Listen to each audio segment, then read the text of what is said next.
This is the One Piece Podcast, episode 452 for the week of Monday, January 16th, 2017. My name is Zach. And my name is Ed. And my name is Steve. And my name is Alex.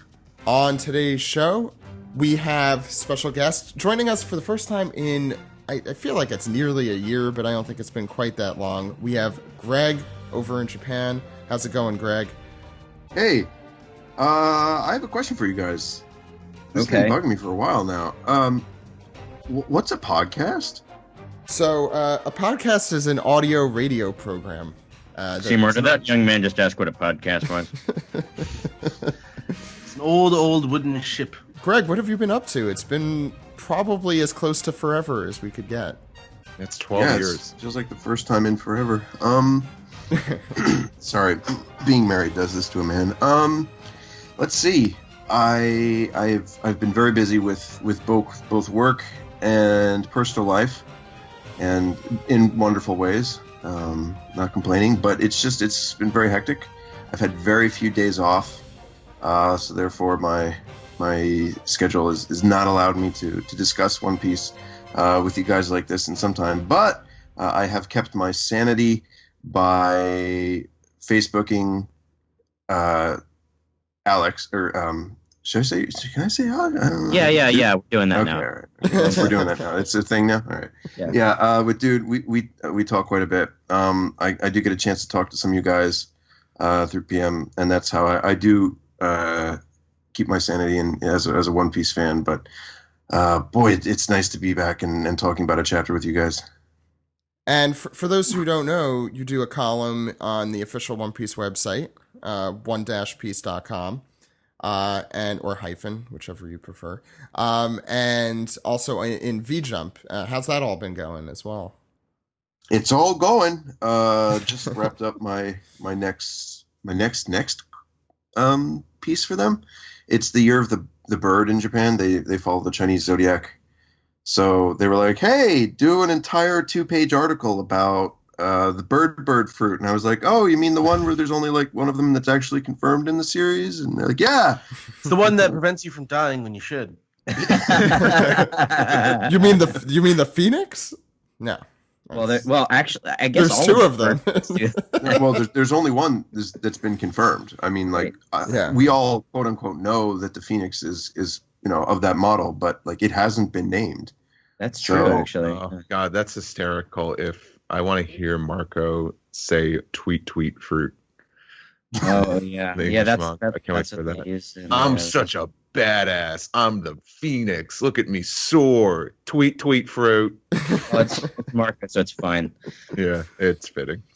All right, cool. So Greg, I'm keeping up with stuff. Look forward to some of my columns talking about a lot of neat stuff hidden in chapters and whatnot. But I'm excited because I get to discuss some of that with you today. Yeah, we're also going to be having a roundtable discussion about One Piece Film Gold, some piece together, and for some of us, an anime recap. And joining us for that segment, we have translator of One Piece in Weekly Shonen Jump, Stephen Paul's with us. How you doing, Stephen? It's going pretty good. My scheduling issues prevented me from being on the manga recap part, but I'm really excited to talk about Film Gold in a few minutes.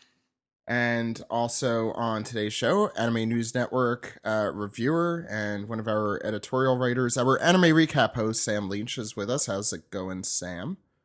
It's going how it's usually going. It's going pretty okay. How is it up there in Minnesota? Is it warm? It just finally started to get warm. Like we're now in like the 20s and 30s finally. Oof. After it being like below zero for ages. Like Fahrenheit, just to make this clear. Yeah. Like 20 something degrees feels warm compared to what we've been dealing with. And we have an anime recap we're doing with you this week, right? Sure are. Sure do. What's the anime? My answer? Actually, I'd have to. Oh, it's 772. Yes, and we get more of that Funzo exposition. I think is how I'd put it. I guess. Lots of exposition. Yeah, I don't know quite how you want to put it. Lore. There we go. That's it. We also have on today's show special guest, the author of Merman, the Eisner Award-nominated comic, coming out with its last volume in April. Is that right? Joey Weiser? Yep. Yeah. Hey. Yeah. Just hanging out in the cool 58 degrees weather here in Georgia. Sam, you could throw something at him. But yeah, I'm excited to talk about Film Gold as well. Got Film Gold fever. So yeah, we have we're going to be talking about One Piece Film Gold. I think Jose will be joining us as well for that. We also have Piece Together, but first, why don't we get into our manga recap for chapter 852? Are you guys ready? Yes. Yep.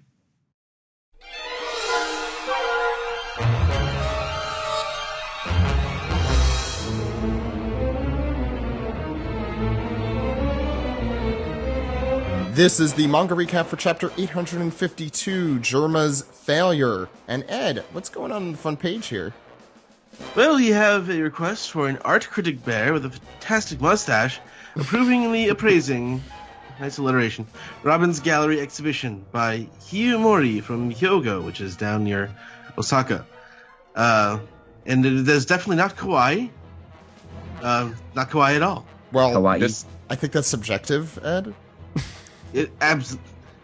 I can say confidently, objectively. This might go down as one of my favorite. I agree. Look at I her feel beret. Yeah. I feel like Steve says that every single time. No, but- he does not. I don't think. I don't all the time, but I've been saying it a lot lately, and I already forgot when's the last time I said it. So I guess take it with a grain of salt. But this is funny. This is Yeah. really funny. It is. Robin's artistic endeavors are on full display here, and I wish. First of all, yeah, I don't covered up. I don't know what she's wearing. She looks like Stacey Dash from Clueless. Clueless. I don't know what's going on, but I love the Robin art gag in the Yeah, series. yeah. It's getting better and better as it goes on.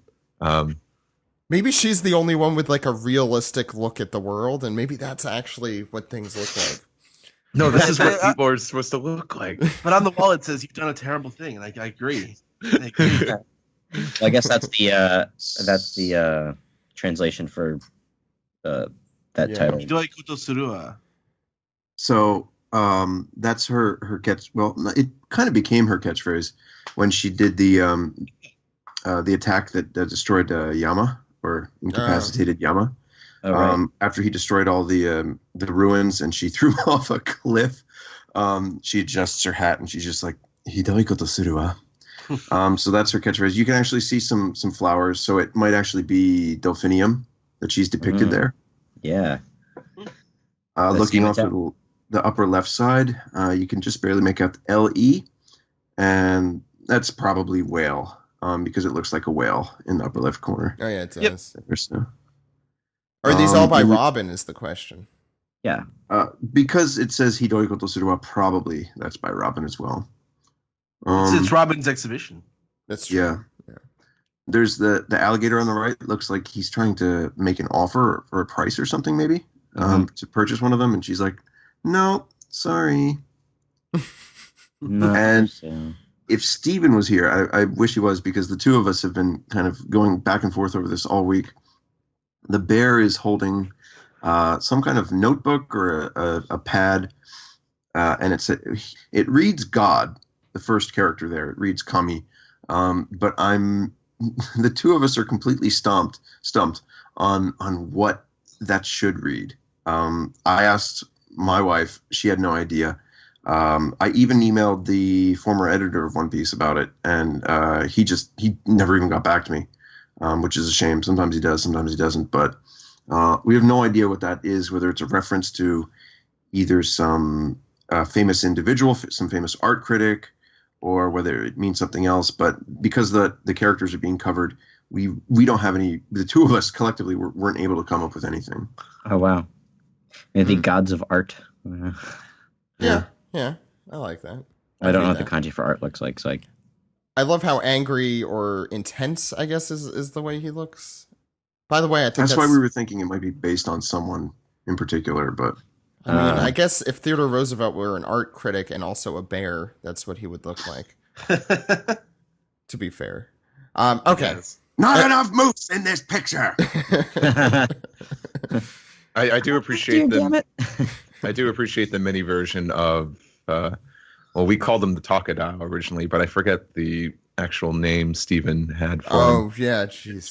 Gentleman crocodile or gentleman alligator. Yeah, something like Gentle that. Croc. Gentle Croc, Croc. right? It was Gentle Gentle Croc. Croc, I think. Yeah. Mhm. God, it was only a couple weeks ago, and I completely don't remember what we It's a called couple it. months ago, Zach. I think it's because we were so married Was to it? Talkadile. Yeah, Talkadile is just the name. Any other thoughts on this really cool Yabba Dabba Dial. I like Talkadile. Okay, Ed, what's going on Yes. the first page? We're in the medical room at the Whole Cake Chateau, and there's someone who's commenting, "What incredibly resilient and regenerative skin! The Germa, augmentations are truly marvelous." What are we calling this guy?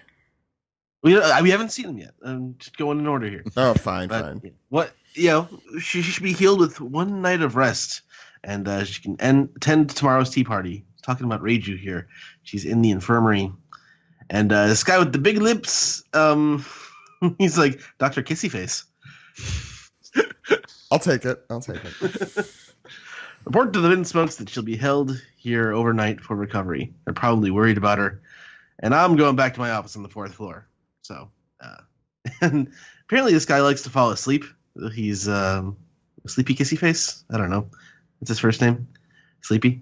Mr. Sleepy Kissy Face. Okay. Sleepy Kissy Face. I wonder if this is going to be important in the plot. His name? It is. That's why we're mentioning it. So. No, the fact that Going to the 4th I'm gonna floor. go back. Yeah, I'm gonna go back to my office on the 4th floor, where I'll just keep to myself. Yeah, sure, and make sure you don't fall asleep. So Reiju pops her head back down onto the pillow, and she doesn't really have anything to say. We've seen outside that someone who's very drippy is listening in, and it's Sanji. Dripping He's with dripping. syrup. Dripping He's with dripping all, syrup. dripping all Like over how the place. Drizzlo, which is shaped like a wrapped candy. Oh, yeah. He's finally able to light that cigarette that he couldn't light the entire last couple of chapters. Well, I'm sure it's a different cigarette now. Yeah. But she sits up in bed and she's like, "Oh, Sanji, you're here."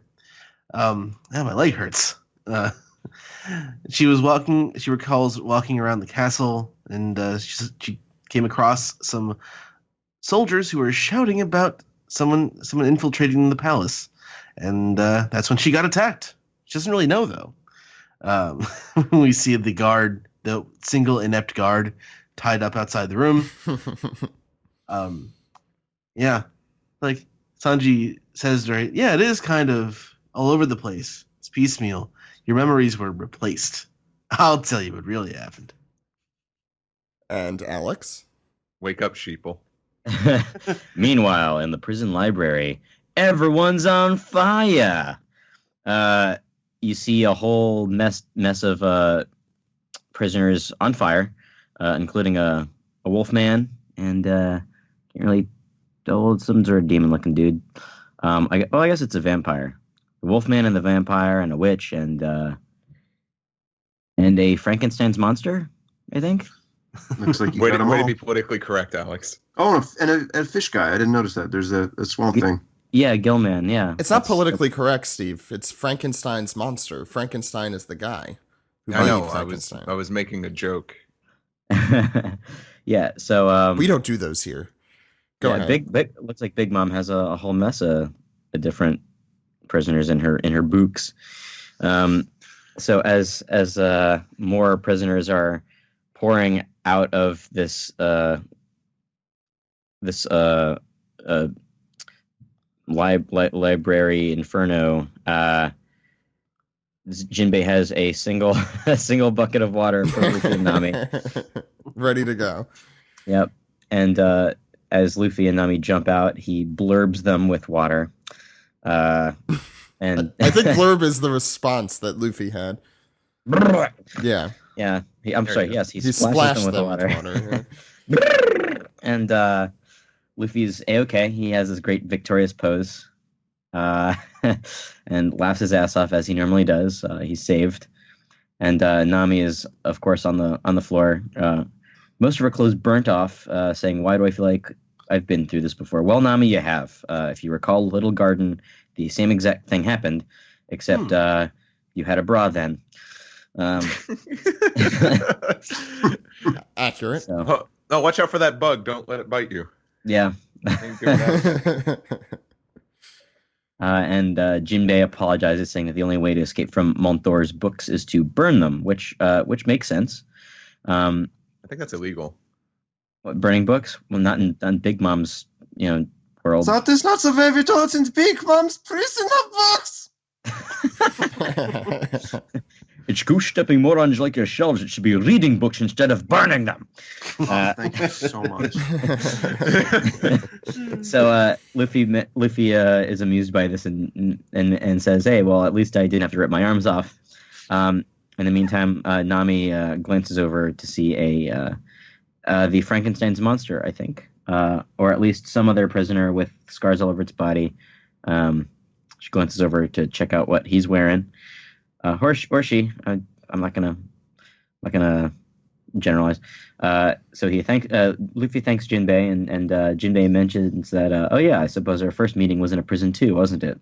Just look how many other prisoners were kept inside that book. The imagination and span of the world of books is infinite. Big The Mom sure magical has, world of reading. that's right. Big Mom sure has many powerful followers, and as Luffy's saying this, Nami goes over and starts rustling. Goes over to the downed prisoner and starts rustling something up. Yeah, Greg, what is she rustling up? Oh, Steve. I just want to mention this, and I want to see if it's just me, but the guy who's passed out in the bottom right of the "We're Saved" panel, he looks like the human version of Jinbei. Yeah, kind of. Yeah, he's got the same gumdroppy face shape. Like it's right before yeah. the clock struck midnight, and Jinbei's still a human. He's still a real boy. Greg, what happens next? Sure. Well, it turns out that Nami was rustling up, and people say that they've dropped the fact that Nami's a thief.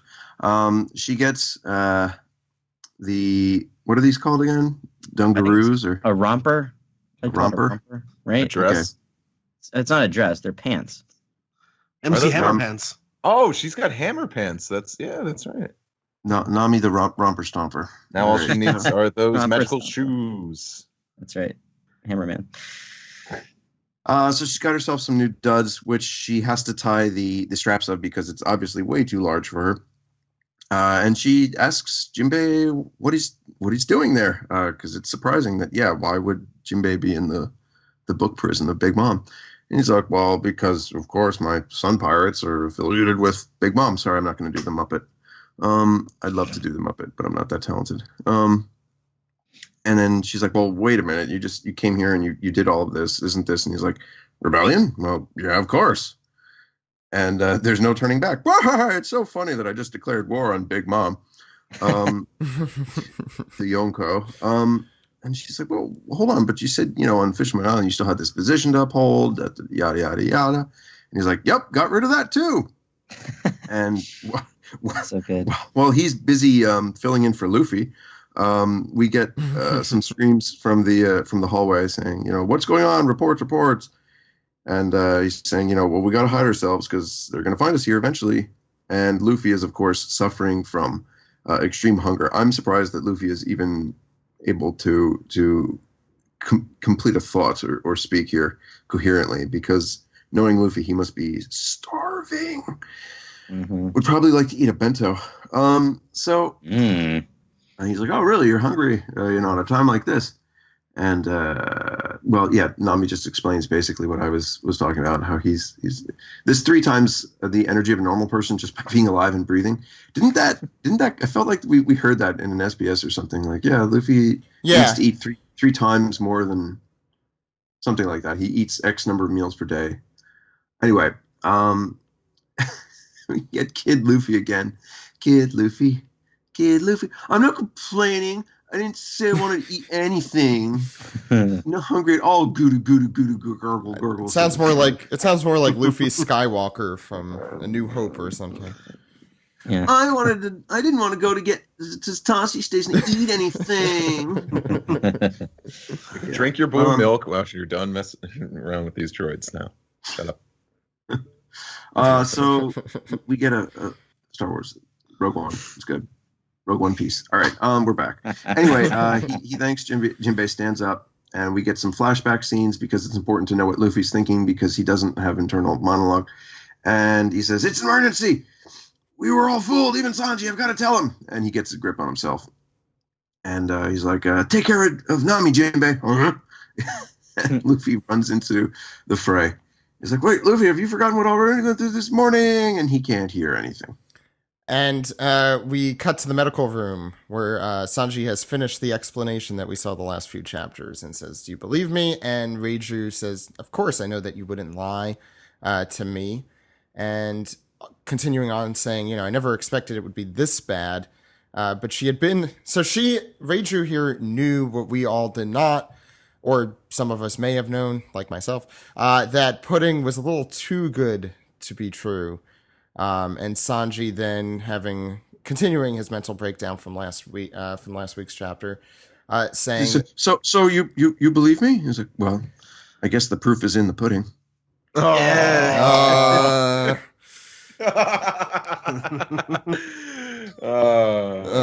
God, Greg. Okay. Got her.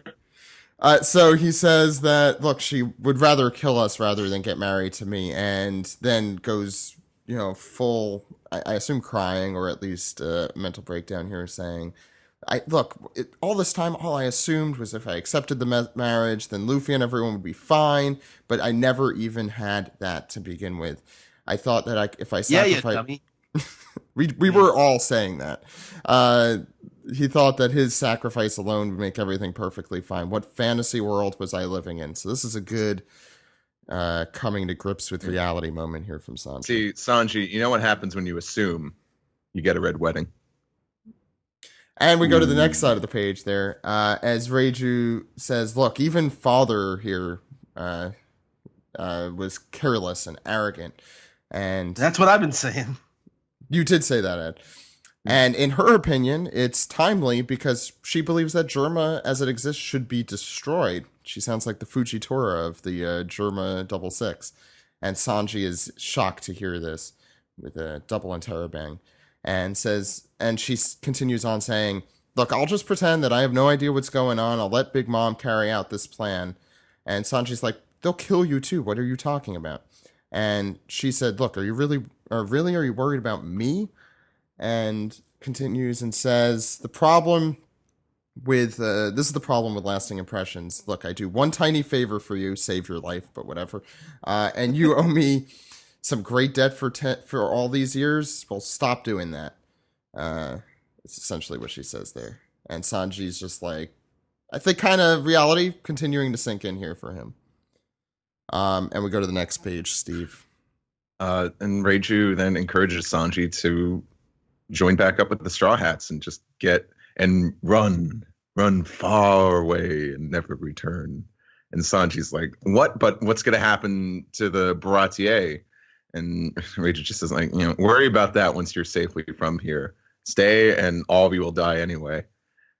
She says, I still have this memory I'll never forget. It was a huge fight between our mother and father.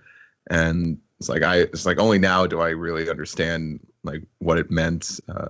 He says, when you four were born, she was very much against turning you guys into machine people, to emotionless machine hearts and machine minds.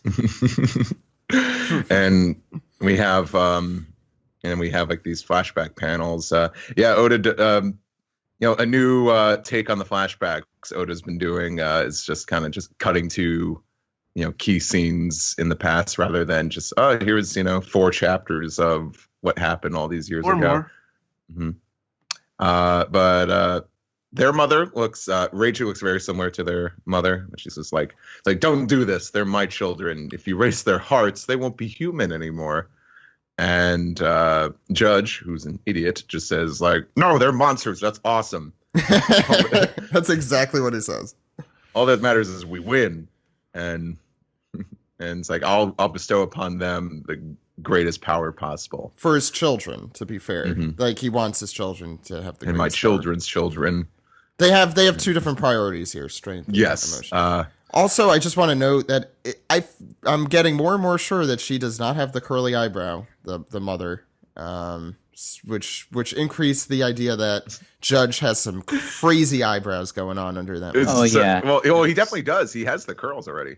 We've seen it. He's got to have like Yeah. he's. I bet you he has like a gajillion curls. Yeah, I'm excited to see that. Could this be part of the engineering? It's like, no, Judge, you mustn't do that. They must remain human. No, damn it, their eyebrows need to be curly. I want curls. Dr. Underlip, make it so. Yes. And it's not so much superpowers. It's just like, no, you can't give them curly eyebrows. They won't be human anymore. They'll be freaks. Emotionless freaks. We cut back to the present, and Reiju continues. Says like they forced the surgery upon her, but mommy took some special candy to halt Judge's ambitions. Powerful, strong medicine enough to affect the manipulated bloodline elements. And Sanji goes, huh? And we cut back to the past, and Sanji mom has fallen over. Is that what we're calling her? Sanji mom? Not after this panel. Sanji, Yeah, that's true. And she's fallen over, lots of blood, and we find out her name is Sora. What have you done? You've made Kingdom Hearts 3, Yeah. Birth of Sleep, Death, Distance, Jeep 2.876. For the Nintendo DS.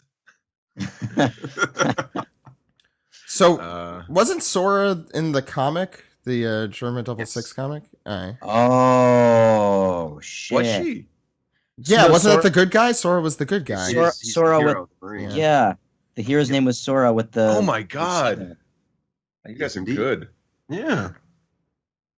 I just realized that this second is reading it, but sure, I'll take it. But unfortunately, that drug wasn't enough. Huey, Dewey, and Louie came out, and they were, just abnormal, creepy superhumans. They just came out of the womb with these scary grins. Check out also the explosion and the electrical sparks coming out of them. I don't think that's Oda just being dramatic. That might be related to some of their abilities or powers. Yeah. Although we all know there's nothing better than dramatic babies. Well, we got the explosion. We got the electricity. Where's the winch? He I can think crank his arm Yeah, that's what I'm guessing. really hard. He's really good at cranking it. Yonji's Yeah. just the worst. And we see Judge and Dr. Underlip observing these boys, and Judge is like, very good. And Underlip's like, it's a success, Your Majesty. Have no fear. We can change the blueprint of the human body with chemicals. But Reiju reminisces fondly as we cut to, little Sanji. But I believe this is Underlip still, and he says, "But strange to say, Master Sanji seems to be the only one a bit different." And because he's smiling, and it's not a creepy smile, not like an evil smile. It's just It's a a smile. wholesome smile. Yeah, wholesome little smile. Alex. And he continues and he says, "This cannot be. Let's give him more time until he grows and develops." And By the way, for Dr. Underlip, that is an exclamation. I know. I'm letting the audience know. Grows and develops. I was reading it accurately. So we cut to a different point in time, and somebody mentions that Master Sanji's feeding animals. Those are emotions he should be lacking. And back to the present, Reiju continues to say, "Meanwhile, Mother grew weaker and weaker from the after effects of her poison." And we have a little cute flashback of Reiju and Mommy having a little fun time. And Sora says, "Oh, can you believe it, Reiju? Sanji cooked lunch for me," which I guess references a previous flashback we've seen, or this is probably something that happened a lot. And Reiju And this explains, confirms the eyebrow as far as I'm concerned, which is the only thing I care about in this chapter, clearly. So Reiju continues to explain, "The fact is, you did grow as a human being. And we see Sanji feeding some birds some food, and Sanji says, "Like, then you mean it was because of me that she?" And Reiju interrupts, saying, "No, don't you dare take it that way. She was truly happy over how you turned out. She had no regrets at all with the decision that she made." And we get another little flashback of Reiju and or Mami talking to Reiju, saying, "Guess what Sanji told me today? He said, get better soon. Why? He's the sweetest boy in the world." As her tears deluge. And there's that same terrible. What would we call her? What was her job? The nurse. Nurse. Yeah. Nurse. It wasn't Eponine. It was the other one. I'm trying to remember her name now. God. It's gonna drive me nuts because I know it's another Les Mis name. Either way. But Reiju continues to go on as we see Sora's gravestone and Judge's bad dad face. But Father could not forgive this. He blamed you for everything that happened and started to mistreat you accordingly, saying Sanji is a worthless failure. His brother's laughing. But of course you're not a failure. Mother gave her life in resistance to protect you and the emotions you were born with. So that's what you stand for, Sanji. That's why you were born, with tears in her eyes, kindler and gentler than anyone in the whole world. Say that. You're my favorite customer. Steve, you want to pick us up from the next page? Sure. Sanji's just left speechless at this revelation as we cut away. We're outside of Whole Cake Chateau. And it's just, which way did he go? Which way did he go? Of course, they're talking about Luffy, who's just running through the whole damn complex. And guys are saying, like, oh, he started in the basement prison, and he's already passed through the first floor. Everyone head to the second floor. Oh, man. Impel down all over again, but in reverse order. And Luffy, doing his best impression of Harrison Ford, tackles one of the opera lookalikes. And he's like, "Tell me, damn you!" And with his stretched arm around his throat, he's like, "Where's Sanji? I want my Sanji back. I want my Sanji back." And then we cut back to outside the treasure repository door, and Smoothie's like, "What?" It's like, there's even more problems, and we get all flower face here, and he's just like, "Well, it seems Jinbei is inside the castle," and Smoothie disbelieves, says, "He's not rebelling, is he? Or he's not rebelling, is he?" I feel like this is like a hint, something to come with Jinbei line, and Something I in the rebel. past, a flashback, you know. Well, I obviously, of course, I think we know there's something being dangled over Jinbei's head after that wheel spin. Something's going on. Right. Of course, he's still tied to Big Mom in some way that he can't avoid. And but we'll find out soon enough. And Smoothie commands, so send the message to the troops. And I think this guy's going like, yeah. And she continues, like, given her mood swings, if Mama hears about all this, it'll have effect on tomorrow's plan. And Flower Man is like, yeah, true, this is correct. And Smoothie says, like, this plan is one of her dearest desires. And Flower Man's like, true. So what happens if the plan fails? And Flower Man's like, oh, I don't even want to think about it. And she says, good, then shut down the route coming from here to the fourth floor and get everyone on the third floor downward, and get control ASAP, ACASAP, with Sugar Mama. And Flowerman says, yes, of course. In that case, she says, like, killing just might be easier than capturing, so. No, that's what he says, and she says, that's fine. Yeah.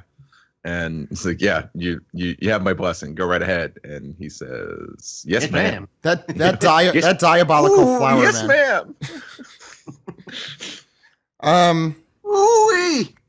Greg, finish us off. All right. So in between scenes, Reiju has eaten the mellow fruit, which gives her the power to be more melodramatic than anybody else. And she says, flee to safety, Sanji. Abandon Germa. It is nothing more than a destructive force clinging to the glories of the past. The world does not need Germa. Save the rebellion. Save the dream.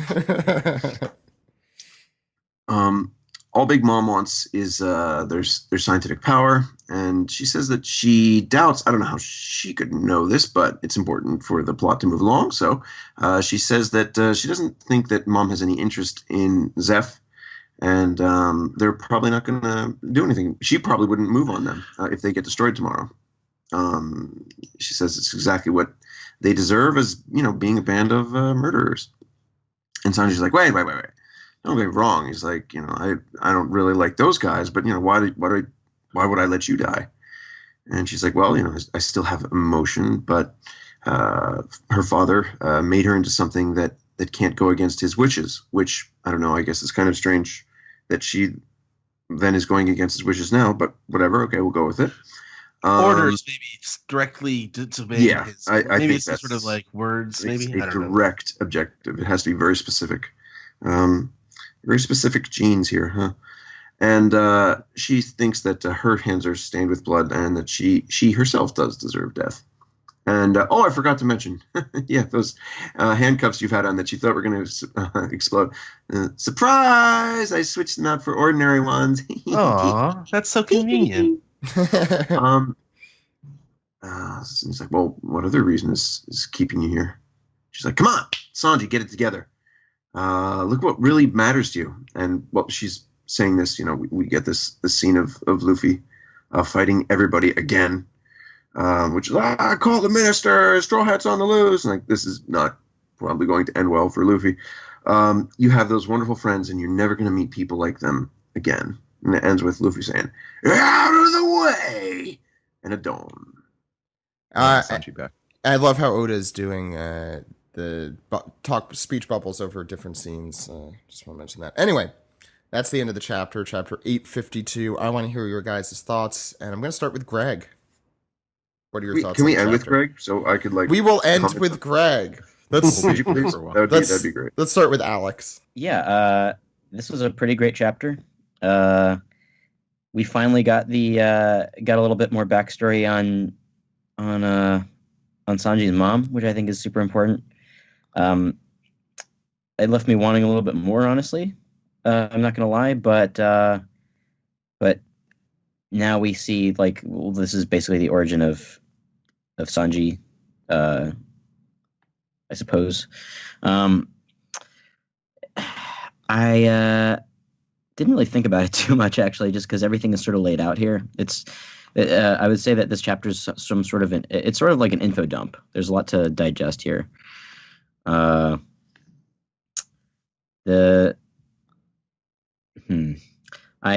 kind of I have a little bit of a problem with the bracelet thing. Yeah. Where it's just like, oh, by the way, you don't need those bracelets anymore. But if it has an impact on the rest of the pacing of the rest of the arc, I don't have a problem with it really. But when else was she gonna get a chance to tell him that? Well, no, I mean, I'm saying like, or if they it's were very- just real, maybe they could have just been real the entire time. yeah, that's what I mean. Like, yeah. I'm not thinking it from a like, when is Reiju going to tell Sanji about his bracelets, but a reason that Oda did this sort of situation. Well, Sanji had to be forced. You know how he had that chapter where Sanji was like, it's all right. He's like, the Luffy and company they're gonna get out of here. He's like, they're gonna be safe. I've saved them. He's like, I'm saving Zeph by doing this. Everything might be okay. Sanji needed to be absolutely forced into having no other option, and that's why he was kind of giving himself delusions. Because his hand literally his hand was forced in this to have no other option but to accept this. And that's why I think it was very bright of Oda to use that. But this might save him some time. Like, there doesn't need to be another, like, hey, we need to get the key for the thing, so let's get the key. That helps us with plot device. So I'm glad we don't have to do that. At the same time, it would have been nice to have a hint that they weren't explosive or something to that line. Either way. Yeah, no, I'm with you there. I do love the moment where Reiju just says like, so what are the reasons that is keeping you here? It's think about it, Sanji. Like all the there's no reason for you to be here. Just go and join your crew. It sort of reminded me of Robin, Robin's flashback where Saul says, these are the, one day you'll find people that you can go out to see. At this point, we've determined Reiju is Sanji's Saul. I mean, she's said almost all the lines that Saul had at some point. Go and find the crew that means something to you. More or less. I really love the fact that Sanji's mom's name is Sora, because I've been harping on the comic strip thing from the very beginning and how that fits into everything. So I'm glad that some of those pieces are coming together. I was more excited that One Piece and Digimon are finally crossing over. I'm just curious why she's the good guy married to the bad guy, and kind of how that works. Like, yeah, that's why I wasn't like completely satisfied with the flashback, because I wanted more of her. I think we'll get more. Get more. Yeah, more than likely we will. Once I have a taste of this, I just want fucking more of it. That's basically it. Once we're allowed to see something with Vegapunk, or we're allowed to see what he looks like, I'm sure we'll have a little window into what happened there. That's true. Whenever that happens. So I love that things are moving. Luffy jumping into everything is super funny. My only worry, because at this point, like, the Tea Party has been built up so much that, like, I don't want them to skip the Tea Party. Like, I want this wedding to still happen in some capacity. And I mean, just the way things are going right now, because there's Wild Card Luffy unleashed upon Whole Cake Chateau, and Sanji, knows everything now, and Reiju's telling Sanji to, go to your friends. It doesn't look like, I mean, right now, it doesn't look like this wedding is going to go as completely planned. Things might work out. A cake might be destroyed. I need that to happen. And like, it's like a wrestling wedding. Someone's going through that cake. So it's pudding's Chekhov's a bride. cake. Is Pudding a bridezilla, or is like just Big Mom assuming that role? It's almost like pageant moms. Like that's what Big Mom is. Like she's the one completely invested in it, and the kid's just like, yeah, whatever. Oh, well, speaking of... Wait, Greg, why did you think it might still happen? Well, there are a lot of moving parts. You got to think about what Oda wants to use. And the prisoners in the book area, those are basically his Deus Ex Machina. They're the Galila company. They're the I don't know. I'm not thinking of any good examples, but like the crowd characters that he can just use to accomplish anything in a given arc. So that's their role. They're probably just going to end up. We don't know what Jinbei and Nami are doing down there, but they're going to cause chaos at some point. They have to. We also have, I don't want to get too deep into it, but limiting myself specifically to the wedding, we also have 2 mirrors in that medical room. I didn't notice that. Good eye. Yeah. So what that depends on is whether or not Carrot sucks at drawing or not. So if she sucks, then actually, Chopper and them, they might end up with which one of Sanji's brothers. Yeah. Or brothers. Yes. Or Reiju. So, it'd be funny if it was the girl. Yeah. Plus, we're being specifically told by Smoothie that Mom can't find out about this. That all of this has to be contained, and Mom can't find out. So if Mom doesn't find out, which she probably won't, because Luffy, things don't look good for Luffy. I mean, especially if they're calling the ministers, and he's already in the state that he is, unless he eats something, and he's not going to unless he meets Sanji. He's not going to be able to get through all of them. Right. Well, Sanji still has the bento. He does the bento. So where could they all meet? Could they all meet in Mirror World and devise a plan in Mirror World? Yes. Yeah, that's true. That's very true. Yeah. Yeah, we haven't had that scene of everyone planning what they're gonna do yet. Yeah, that happens in every arc. Go ahead. So speaking of Chekhov's cake, I would say there's another Chekhov's insert. I could hear Zach writing this. Oh, I am. There's another. Well, there's. I think I mentioned this a couple episodes ago, but Reiju is Chekhov's anti-venom, because at the beginning of the arc she healed Luffy's poison for seemingly no reason. And well, now we kind of know it's because of her appreciation to them for taking care of Sanji. I think. Sure. I think that early stuff makes a lot more sense now. I feel like somebody's gonna get poisoned and she's gonna need to use it again, or either that or it had something to do with so Reiju's Sora. She died of poison, and I'm trying to think like maybe that is that the reason that Reiju chose like a poison power, or I don't know. Like maybe I'm trying to connect too many dots here, but I'm thinking aloud. I'm sorry. I just was randomly looking and I noticed that Luffy's in such bad shape that when he was choking the guy, his arm kind of snaps a little bit and bleeds. Oh yeah. I don't know if we went over that, but I just noticed that. Yeah. So yeah, he's in piss poor shape. Yeah. Okay, so Ed, do you want to go over your thoughts on the chapter?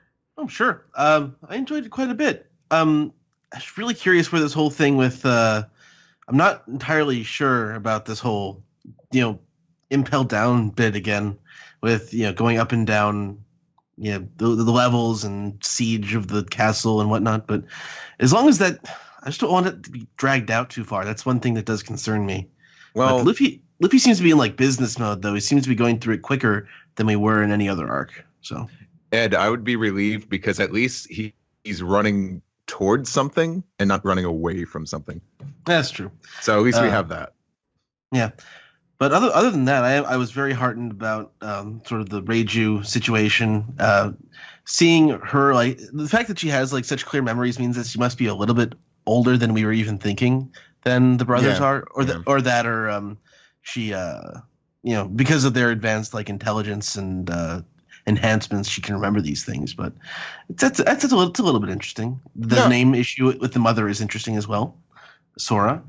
And I'm really happy that two of the major points that we've been hitting on, the fact that Germa was way underestimating, in particular Judge was way underestimating Big Mom, and that Sanji was being an idiot. Now he realizes that there was no sacrificing yourself and like letting the Straw Hats get away. That just wasn't going to happen. And I understand that his despair made him think that would happen, but now he's thinking more clearly and he sees that was kind of ridiculous. So he's kind of come around to all the fans' position on it. Jinbei still got to know what happened with his Wheel of Destiny there. But yeah, that's it was a Wheel of Death, but okay. Yeah, Wheel of Death. Yeah, but yeah, that's looking forward to it. It'd be great if he had to spin the Wheel of Morality. What my appetite for the future? Steve.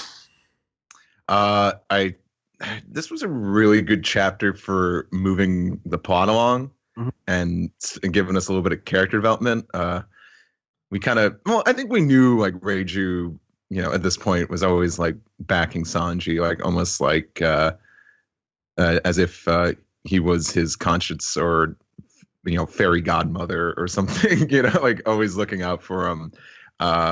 But definitely I liked her a whole lot more. I honestly thought we were going to go into this wedding and her memories were still going to be a lot, gone of pudding, but Sanji soon mended that. I think I'm kind of thankful for that. I'll restate what Alex said. I really want this wedding, this tea party still to happen. We've been building it up so much and it has so much potential to be some entertaining chapters. I hope it still happens. I think we might see the return of Spy Sanji here. Him coming up with a crafty old scheme to I don't even know what his intentions are yet, but he's going to think of something. If this doesn't end with Pudding giving us like the craziest face that we've ever seen, like I would be shocked. I would make that face, yeah. Yeah. And that would be so. it'd be so satisfying. Well, I Sanji love finally that. has the one up here because she does not know that he knows. Let's see, but what else in this chapter? Just really happy to see Jinbei back. Look forward to seeing his interactions with Nami. They're bound to be comical. Looking forward to see Luffy kind of just tear through a bunch of well, they're not schmucks. What are we calling them? I was almost gonna say schmucks, but we actually we trademarked that phrase for the. Those are Doflamingo crew. You Yeah. mean the chess peacekeepers? No, it's not just the chess peacekeepers. Yeah. It's the homies and the. There's homies Well, and there's Oda already gave a ridiculous name. And there's the fairy tale crew. The fairy tale I- crew, exactly. Is that weird? Brothers. This is gonna be very reminiscent to Ennie's Lobby, I'd say.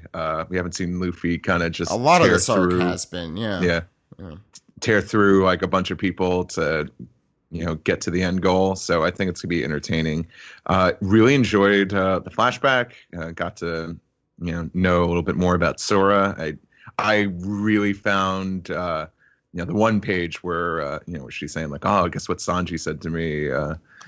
I thought that was really cute. Yeah. Really pulled on the heartstrings, and I really enjoyed the comical, over dramatic crying. It's like, oh, the boy's so sweet. I really enjoyed that. The more I see of Smoothie, the more I like. I'm looking forward to seeing what she winds up doing in this. I think it's fighting Brooke. It only makes sense considering her powers. Let's see. I'm trying to think of anything else. It was a good character moment chapter for both Sanji and Reiju, and now like at least like it's been stated like, get out of here. You don't have to stay here. But I think it's a very interesting twist for the story because we've said on the podcast so much, the Vinsmokes are despicable, and Oda's done a They really fantastic job of getting us to hate them. But now Sanji's in this dilemma. It's like, yeah, I hate them too, but now it's like I kind of feel bad. I don't want them to die. It's a complete 180 from where we originally started off. So it's really making the outcome of this arc even more interesting. So let's see what Sanji's going to do, because I know for a fact that Sanji's not going to let his family be killed off. He's going to come up with something. He's going to come up with a. He should help Big Mom destroy his family and take their stuff, and then use that to have her let him leave. Sure. And he'll be powerful enough to even prevent people from dying. A lot of Star Wars references today, but this is a really good chapter for Sanji. I mean, I know we're still in we're coming out of the year of Sanji, so there's still a lot of focus on him. But if Sanji does go into secret agent mode, would you say he's gone rogue One Piece? You're really pushing this one, Greg. you really pushed that one. I wonder. I don't think this makes a whole lot of sense, but I wonder if the bracelets still are explosive, and that's just Reiju just like telling Sanji to be like, "Oh no, they're not explosive." To just get not to be cruel, but more like just to just not to have him hold back, like to take that risk. Like maybe she thought like the only way he would take that risk is if he thought they were phony, because that could be another good twist down the line, like in a dire situation. So I'm keeping my eyes out for that, but it might not be the case. But that's something I thought of when reading this chapter. But other than that, that's really it. I think that's one of the more cohesive reviews I've had in this segment in quite some time. But I enjoyed this chapter a lot. So you give your review an A+. Craig. Yes. I loved my review this week. Last but not least, Greg, what did you think of this chapter? Okay, so the flashback was super important. I love that flashback because it tells us a lot.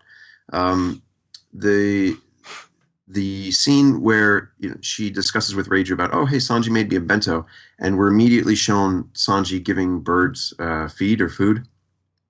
This tells us probably why he wanted to give so many animals food, is because he would give food to his mother. And even though, he made this awful, just would probably kill a person kind of dish,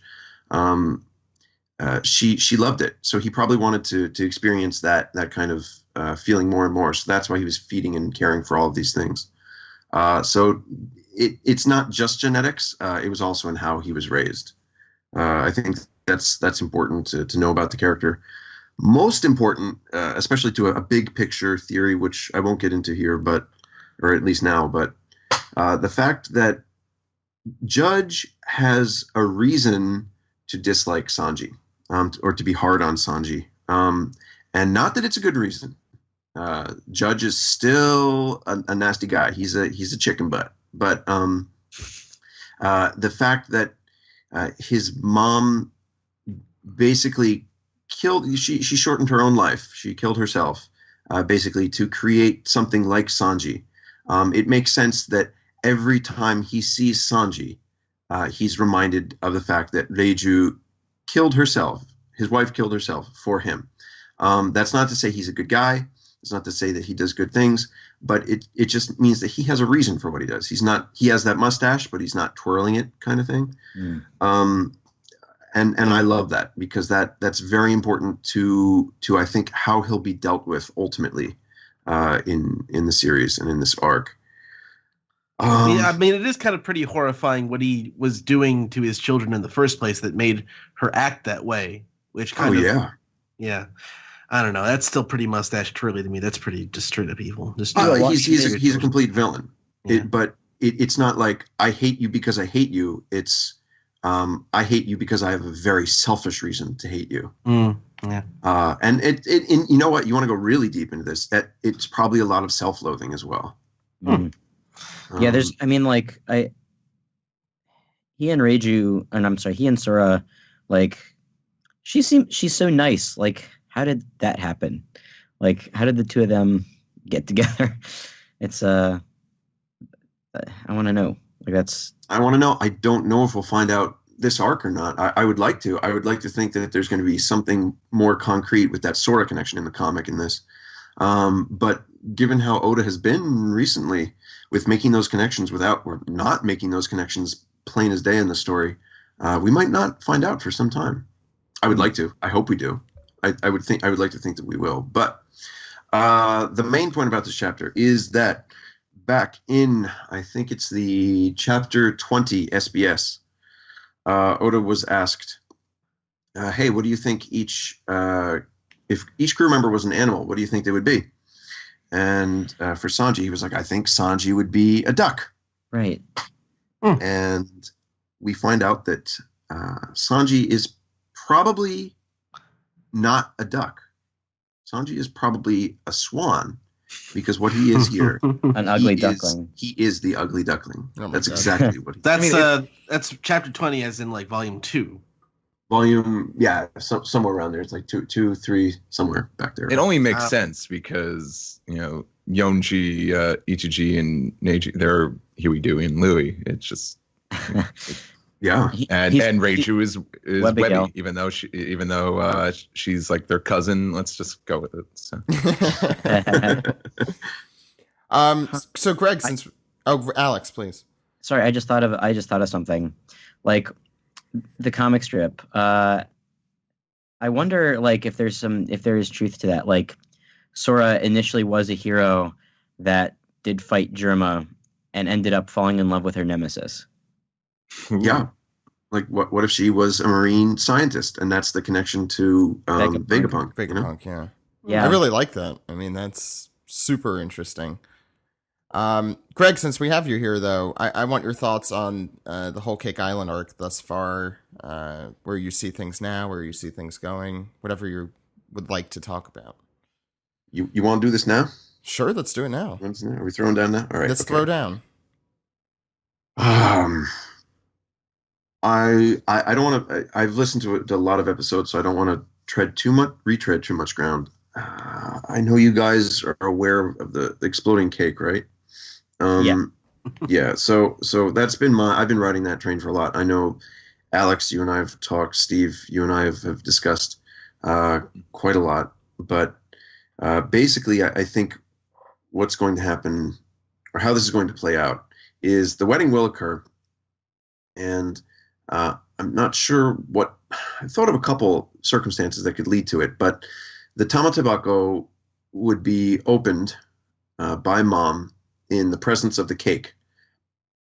Now, typically you'd think this would be in the reception, right? Like, where they'd want to do something like that, because you think if you're going to do this wedding, you would want to make it come down to the kiss, right? Like that's the big dramatic moment, is like the Chikai no kiss in Japan. That's the kiss of promise. So you think you'd want to make it come down to that. So I'm not sure how he plans to work that out. But after that happens, I think I know what's going to happen. Is the cake explodes, and we've been built up that Mom wants to eat this cake. She wants to eat the cake. She doesn't even want a splatter of blood on it. Mom's going to go into her rage. I forget what it's called in English, but her craving rage. Hunger pangs. Yeah. Hunger pangs. All right. And she's going to want to eat a cake, and this cake is going to be huge. I'm predicting that it's going to be based on Queen Elizabeth's cake. That's because if you've seen this thing, it's huge. It's like a multi-tiered cake. It stands taller than, I think, like two grown men on each other's shoulders. And it was used popularly in Japan at wedding halls in the 80s and the 90s. And they made like a plastic version of it. And the pictures are great. You'll see like a wedding couple, like 100% Japanese, but in like total Western style wedding garments with a knife up against, like as if they're cutting a cake. And it's this huge, huge cake. Oh my God. All Wow. made of plastic. Have you seen this? Yeah. I'm Googling imaging it. Yeah. Wow, that thing is huge. Yes. So these were at wedding halls all over Japan. It was like the norm. And that would have been, again, during Oda's developmental years. So that would have made a big impression on him. And what's important about this cake is it has to be one of a kind.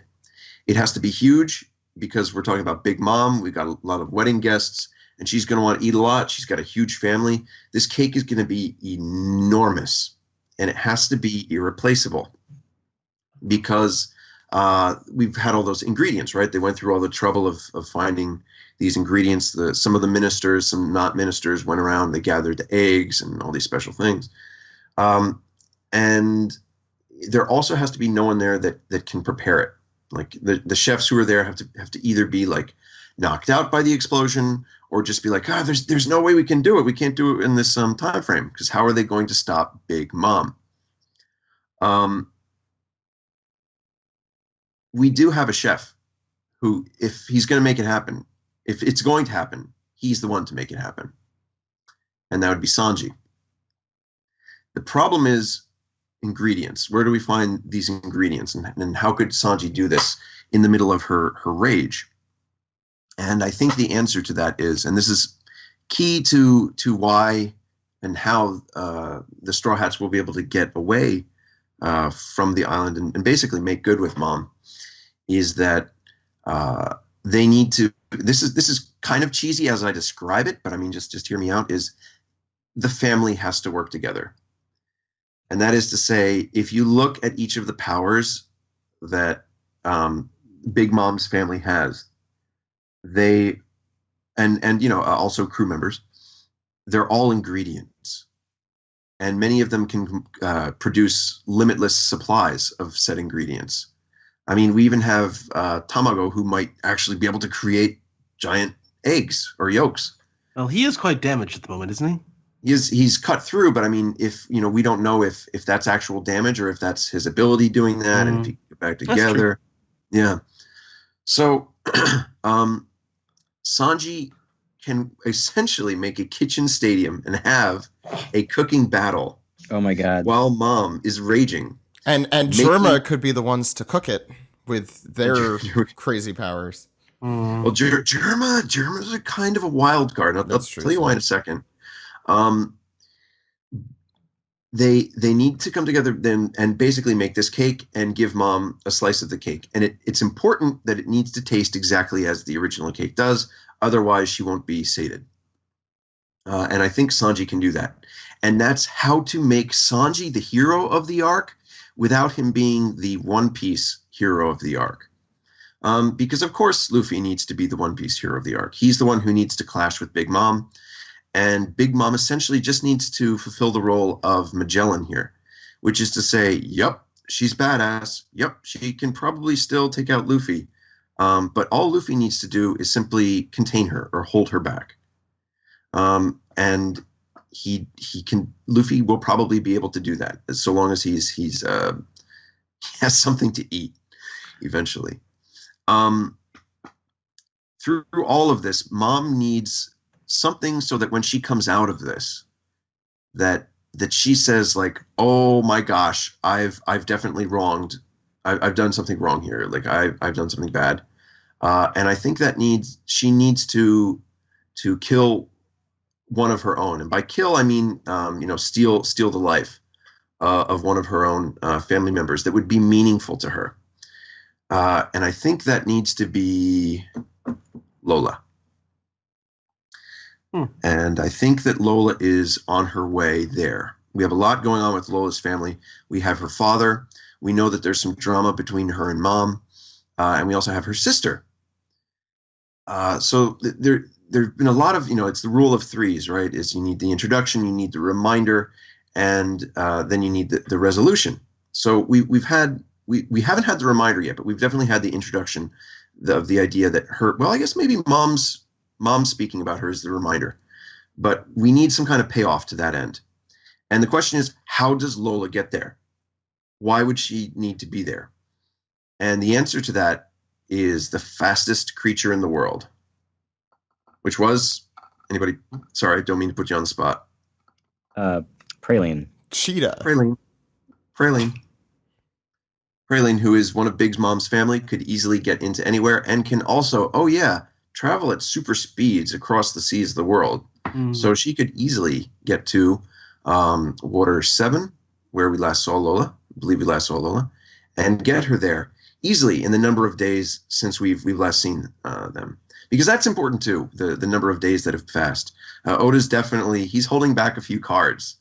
That's why we needed to spend so much time in Whole Cake. And not that, I mean, reading time, but time for our characters. So it makes sense when she arrives. It would be interesting to me personally if we find out that Pudding has manipulated Mom's memories of Lola, or if Mom is really, she has these strong emotions, but she is what Oda thinks a mother should be. The fact that Pudding had memories of Lola in that scene, which I think we all thought was a red herring, may just show that those are the memories she took from Big Mom. Yeah, it could be. That's a good theory. She could also. They could have parted ways badly, but the point is, at the end of it, I trust Mom actually herself to be like, you are my flesh and blood, and I do forgive you.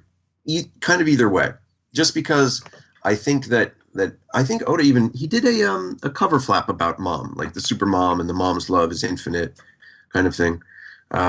And I think that's his idea. And all of his ideas for a mother, good and bad, are together in Mom.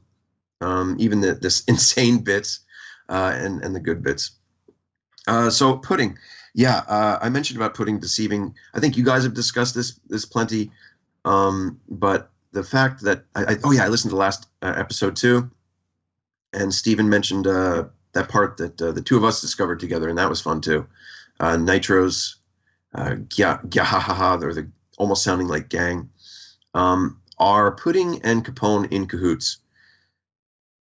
Capone Page, man, he's another one of those things that's just out there, and I'm waiting for the shoe to drop and to find out what his part in all of this is. Because if you go back to the scene with Peckham's and you read their conversation, Peckham's is still loyal to Mom. He says, I forget what he says in English, but he's like, don't undersell Mom, or like don't take her too lightly or something. The point is, what he says is supportive of Mom, and it shows that he's still being loyal to her. Even though Capone was like, hey, this is your last chance, are you sure? I'm pretty sure that he revealed his plan to Peckham's, and he was like, do you want in on this? And Peckham's was like, no way. And what he's saying is Mom's not going to fall for this. And then he shoots him, sends him into the sea. And he's, of course, safe because Jinbei was down there probably, but that's another story. Everybody gets one. And yeah. I don't know. I could keep going with this. There's some more, especially the judge stuff is cool too. But I mean, if you'd this like. is about 20 minutes now. This is literally 20 minutes of bullshit by myself. Right now. Oh, so that means you're gonna go way longer than 20 minutes. So I mean, overall, what have you thought of the arc? Have you been happy with it? Have you been? I love this arc. It's been so exciting. It's been so hard not to talk with friends about this, talk with you guys about this, because the pace has been great. The reveal of the lineup for the year just makes so many puzzle pieces fit together. It shows you that he's not going to bog us down in this arc, which I don't know. At this point, he could, and I might enjoy it. But I'm just enjoying the speed that he's going here and the complexity. This is the first arc that's been complex but not confusing, well balanced in all regards. It's mysterious. There are some things that you can read, but there's some things that still surprise you, like the pudding thing. I mean, that completely surprised me. There have been multiple times since this time skip since I've said, like, this part of Oda is back and this part of Oda is back, and this feels like One Piece. But this is it. Savor it. I don't know when we're going to get it again. This is amazing. Just to be a fan right now and reading this in real time. And Greg, yeah, I hope we have you on more this year than we did last year to talk about it. I know with our time zones, it's an increasingly difficult task, but I definitely, any chance to hear your thoughts on One Piece is an awesome experience. So I hope we do it more. I'm always happy to give you a piece of my mind. One piece of our mind, or yep, thank you. Okay. That's yeah. I also ruin jokes. So thank you, Greg, for coming on the show. We're going to get into the rest of our show right now. You guys ready? Sure. Yes. Let's do it.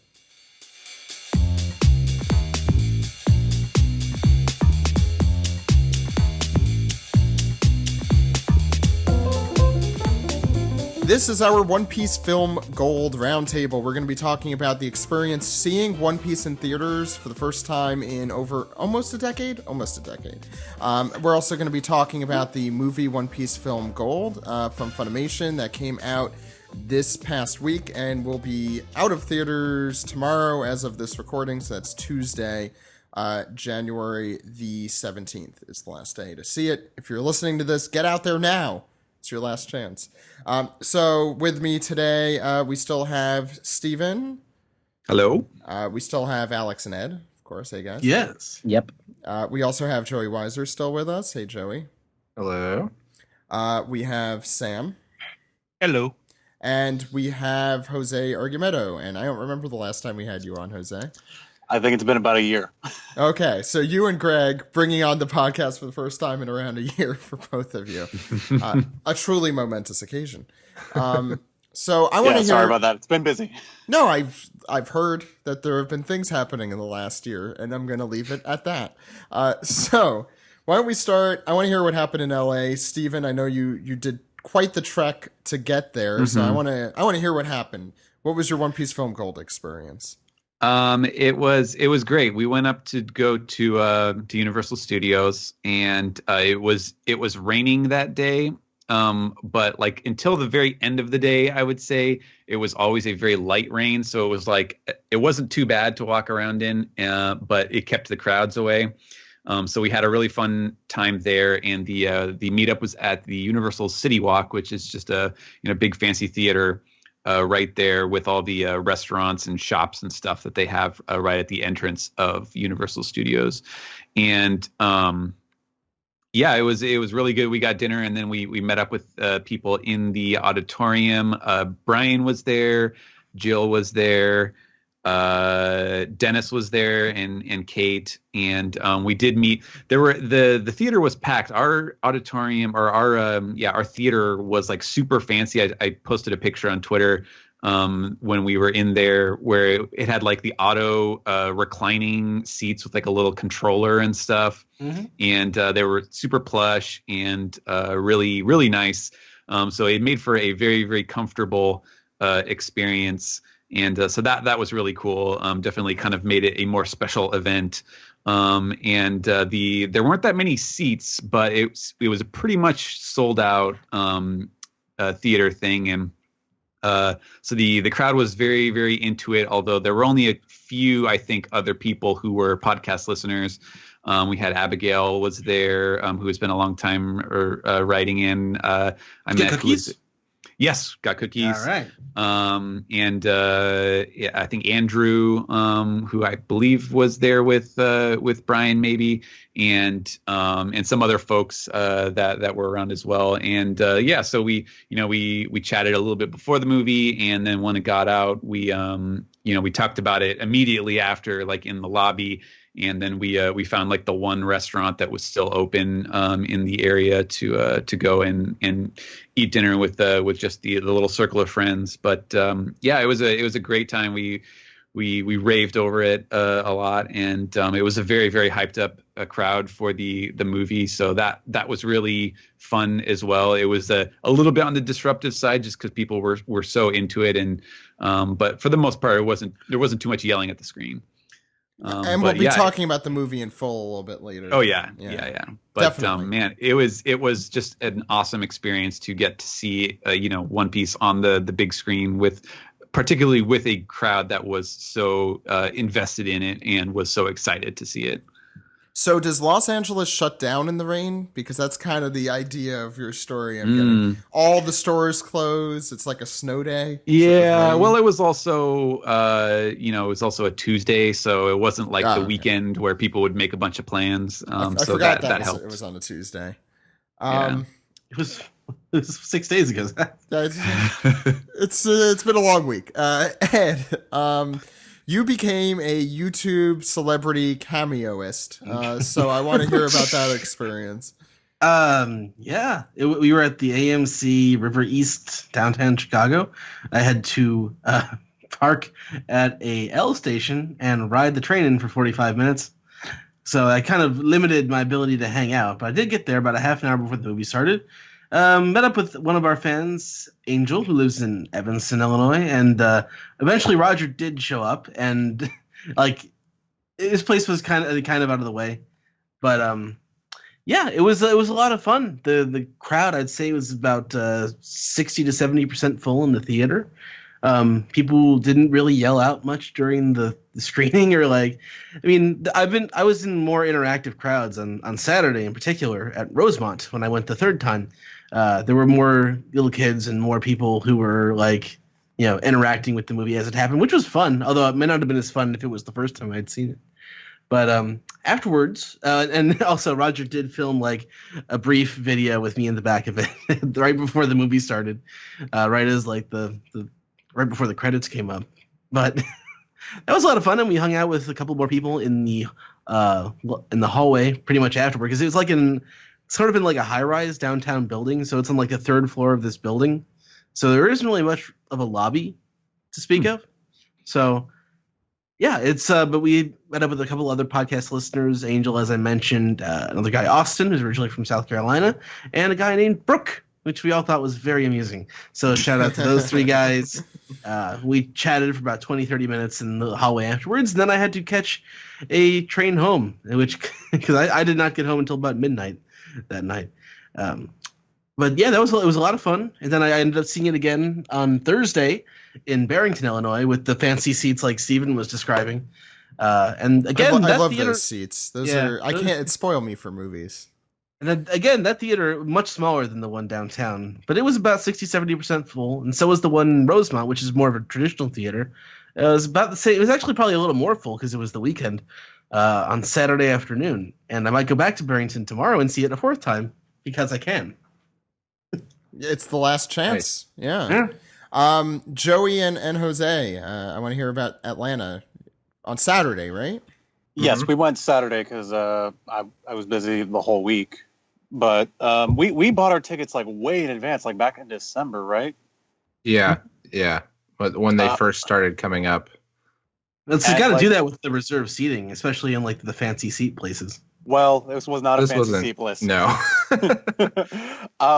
So we it turns out there's a theater that was right next to our house, or at least next to my house, that was playing it, but it didn't go. The tickets didn't go on sale until like this week. So, but we'd already made the plans back in December to go to this theater. I didn't realize how far away it was. So it was like a half an hour drive. Oh, half an hour. Yeah. That must have been very hard. It was about an hour away from me. Yeah, it was like an hour and a half. So in Atlanta, that's like 2 miles away. But yeah, I arrived we both arrived, I think, about half an hour early, and we met up with Miranda, who was a podcast listener. Yeah, she actually called in at the last call-in episode that I was on. And we had a little exchange about how she was in Georgia and stuff. So it was great to meet her in person. Cool. And she had met me at MomoCon, so that was really cool to see her again. And we also had some other folks who were just fans of the show, of course. They just had like One Piece shirts on, so we were like, "Oh, hey, they're here for the meetup." But, there are people, but they didn't. They hadn't heard of the podcast, so I don't know. We told them all about it, and they might be listening now. So hey, guys. If you are, we hope you're listening. But I also had prizes because while I was in Tokyo, I went to the Mugiwara store, of course, and picked up some One Piece Gold merchandise, and we gave that away. Luckily, we had exactly 4 people at our table, so I didn't have to come up with questions because I would have come up with nothing. I haven't read the manga since Ace died. Spoilers. Yeah, I was trying to remember some standard OPP trivia questions, but it worked out that everybody who came that wasn't podcast related got a little prize, got a little something, and they were little blind boxes, so they got to open them up and be like, "Oh, I got a Zoro" or whatever, you know. Yeah, cool. That was a bit of fun. I think the funny thing for us though is that while we were in the theater, we got previews for the Yu-Gi-Oh movie. Twice. I got that and Ghost in the Shell. I only got Ghost in the Shell. Yeah. I didn't get Ghost in the Shell. Yeah, I just got Jose, not only did we have the Ghost in the Shell trailer, that was the only trailer they showed. It was one trailer. I've already got my ticket for Ghost in the Shell next month. We got all the Christian movies. We got those too. We got the Christian movies, we got The Founder, and we got Yu-Gi-Oh! Like twice. They were like, guys, seriously, go see Yu-Gi-Oh! Seriously, Yu-Gi-Oh! And I don't know about you, Jose, but I was getting a little nervous because a lot of the promo video had some weird, like, kind of, there was these red streaks on one side of the screen that was some sort of digital thing. And I was like, oh, this better not carry through. And it didn't, thankfully.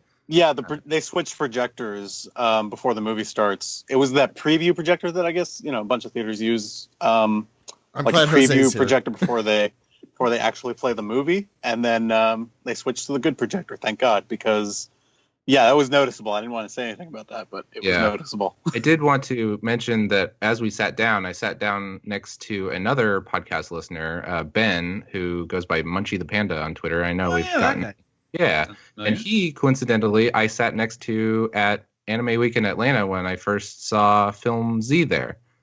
So that was a pretty cool thing to see him again and say hi. Cool. So I guess now we talk about the movie? Well, no, because we still need to hear from Alex. Yeah. Oh, kidding. Yeah, kidding. Jesus. Sorry. So I went with Steve. Steve was in town for MagFest still, and the two of us went to East Street Cinema, which is a pretty cool theater in DC where they do special events and stuff like that. It's a landmark theater, so you can get alcohol if you so choose. Tommy Wiseau frequents it sometimes. They do special midnight showings of The Room there, so it's kind of neat. So we arrived pretty early, and we right away met up with a listener, Kate, who actually sat in front of us when we went to see Film Z at Otakon. I don't particularly remember, being distracted during Film Z, so I didn't really pay it too much mind. So that was fine. I now remember that as well. Yeah. Yeah. And let's see. Aside from her, a couple other listeners, fellow Chris. Kate brought a few of her friends. And interestingly enough, a listener of ours who goes by the name of Lou, who's a local, was listening to our podcast like on his way back from work, and he was like, "Oh, the podcast guys are at E Street. I'm gonna go say hello." So he did. He didn't stick around for the movie, unfortunately, but I thought it was neat that he had literally been listening to the podcast and was like, "Oh, I'm 5 minutes away. I'm gonna go say hello." Yeah, that's awesome. Yeah, I thought that was super cool, and a pretty big turnout. Like everyone else, it was a pretty small theater, and the only gripe that I had with the theater itself was that the sound wasn't as big as I would have liked it. Yeah, I had that problem when I saw it the third time. The first two times, like, I mean, I acclimated to it after a while, but I'm like, man, I remember the music being a lot more forward in the mix the first two times I saw it. Right. Like the dialogue was loud enough, but the music was kind of behind. Oh no, for me it was literally just the volume was much lower, and now unfortunately, so the nice thing was people cheered. The movie got really great reaction out of the fans. One fan in particular, me and Steve actually kind of complained about on Twitter, who is basically, as Steve puts it, the amalgamation of YouTube comments and Reddit. So basically, as soon as we got in, he started yammering on about like, "Oh, why are they dubbing this? Like, they're not even past Thriller Bark yet." Like, well, actually, yeah, they did finish dubbing Thriller Bark like ages ago. I needed to be the I'm actually guy and push up my glasses while I talk to him, and he's like, "Oh yeah, well, why does Ace have a 550 million buried bounty when Kaido's guys are like a billion? Isn't he supposed to be strong?" I'm like, "Dude, just what? Stop it! Like, what do you do?" And he was yammering on about Bleach and Naruto, and while the movie was going on, he would make comments here and there, and it was super super annoying. I can't stress how don't do that. Yeah, how awful it was. So yeah, don't do that at movies. If you're a fan and you really need to make everybody known that you're caught up with the series, do it in a courteous manner. Don't like yammer on and complain about shit. Like cosplay or friendly conversation. Yeah, and I think he also complained Cheer that when it your was favorite character dub comes as well. on screen. Yeah. Yeah. I mean, we all know it's Sabo, so it's fine. Yeah. Oh Yeah. my Yeah, god. that's exactly The what people happened. in our theater lost their fucking mind Same here. when same Sabo here. showed up. I Oh, couldn't yeah. hear what he was saying. I'm like, I want to hear his How voice. many people noticed that it was Vic Mignogna? I did. not. Well, Yeah, I knew You see, it I already. thought he was only going to show up in that one scene. Not to get too far ahead here. So I was like, oh, I'm never going to hear his voice because everyone's yelling because they're so excited to hear him. Oh, You know, before it's a hard thing because like for me personally, I like to hear like a little bit of a cheer and stuff, and it does kind of annoy me a little bit when people are too loud. But on the other side of the coin, like it's obviously bringing them so much joy, and I kind of hate Yeah. to take that away from them. I agree. Alex, Yeah. keep going. Sorry to. Yeah. We had a couple other listeners actually who came and chatted with us for a bit. Gary, shout out to Gary. Shout out to Josh. And I believe there was another guy named Adam whom I don't think we ended up talking to, but I think he was also there. Either way, one thing I also wanted to mention about our showing is that we didn't get any previews. Movie just started, which was great. I thought that was awesome. I'd like to tell you there's a Yu-Gi-Oh movie coming out. And the cast is really excited to come back. I should probably do my quick roundup too because I also had a meetup in New York. I just want I'll to just say oh yeah, Sam, please. Yeah, I'll just say real quick. I didn't meet any podcast listeners in Maple Grove here in Minnesota, but the theater was about half full, I'd say. Around there, it was a good sized crowd, I'd say, and they were all very well behaved. Come on, Minnesota One Piece podcast fans, step up. It's Minnesota. They wouldn't be well behaved. Like, Yeah. Yeah, that everyone knows Midwestern- Minnesota's the least well-behaved state in the United States. So rowdy. I want to say it was really cool seeing everyone at their meetups at the same time. It was like having 5 different conventions or something going on at the same time, and everyone from the podcast doing something for it. So that was just really, really cool to see. And the New York meetup was a lot of fun. I mean, I hate Times Square with an enormous passion, which anyone from New York City, I'm sure would agree with. But it was well worth the trek to go to near Times Square. It was the AMC Empire, which is this pretty massive theater. Wait, isn't that the Bedbugs Theater? They're all Bedbugs theaters. That's Times Square. I think that's the one where they had the Shin Godzilla East Coast premiere. Yeah, right? yeah. They do a lot of premieres there. Yeah. I was not there, but I know you were at the Shin Godzilla premiere, Jose, and you liked that movie, was fun. right? Yeah, I endorse that movie. So it's if you've never been in this theater, it's like many different levels, and you have to go up several different escalators to get there. So we're at the bottom floor. We meet up. I get there around a half hour early. There's like 10 or 15 people there. It was a pretty damn good showing for the meetup, I thought. I don't remember everyone's name, and I apologize. I gave out some stuff from Kino, which was a hit. And if anyone was there and wants a shout out, just let me know you were there, and I'll throw your Twitter name out there because I feel bad for forgetting. But everyone was super cool. And we decided, around 10 minutes before the movie started, maybe we should head up there because it's going to take like 10 minutes to get to the theater. And we get there. There's the one trailer for Ghost in the Shell. Sorry, Jose. No trailers for Yu-Gi-Oh! Quick question: which Ghost in the Shell, the animated movie or the animated? Oh, okay, cool, gotcha. It's cool. Yeah, no, it's cool to see on a big screen. It got big applause too. You'd be happy to know. I mean, just for those who don't know, the animated Ghost in the Shell is going to be in theaters February 7th and 8th. Yep, going both nights. Taking off work so I can go see that. Yeah, I'm going one night. Yeah, I'm excited. It's on my top 100 anime movies list, so I'm going to knock that one out. I'm sure we're going to talk about at some length at some point. I know we should. Okay, we're hijacking it again. Sorry, I kept doing this. No, it's fine. You're here, Jose. I want to hear you talk. Yeah, there was a bit of a Ghost in the Shell discussion before our movie watching. Screening, and I felt really bad because I totally hijacked it, and I was like, sorry. One Piece. Fine. What's happened? So, Steve had done an interview with someone I remember way back at a convention, someone with blonde hair, and I saw that person there, and I, for the life of me, cannot remember who that was. It was a YouTuber. And I think that we probably annoyed the hell out of him because there's our whole group sitting almost completely around him. The theater was actually, I think, just about full, and it was not a small theater. So that was really encouraging to see.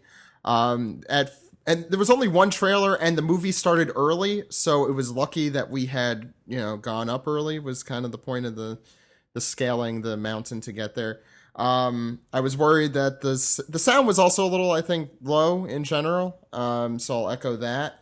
And the lights took a while to dim, and that worried me too. Well, actually, theaters don't have any control over that. They have set times for when the movies are supposed to start, and if they start early, the lights will go down. Which I found out on last Thursday.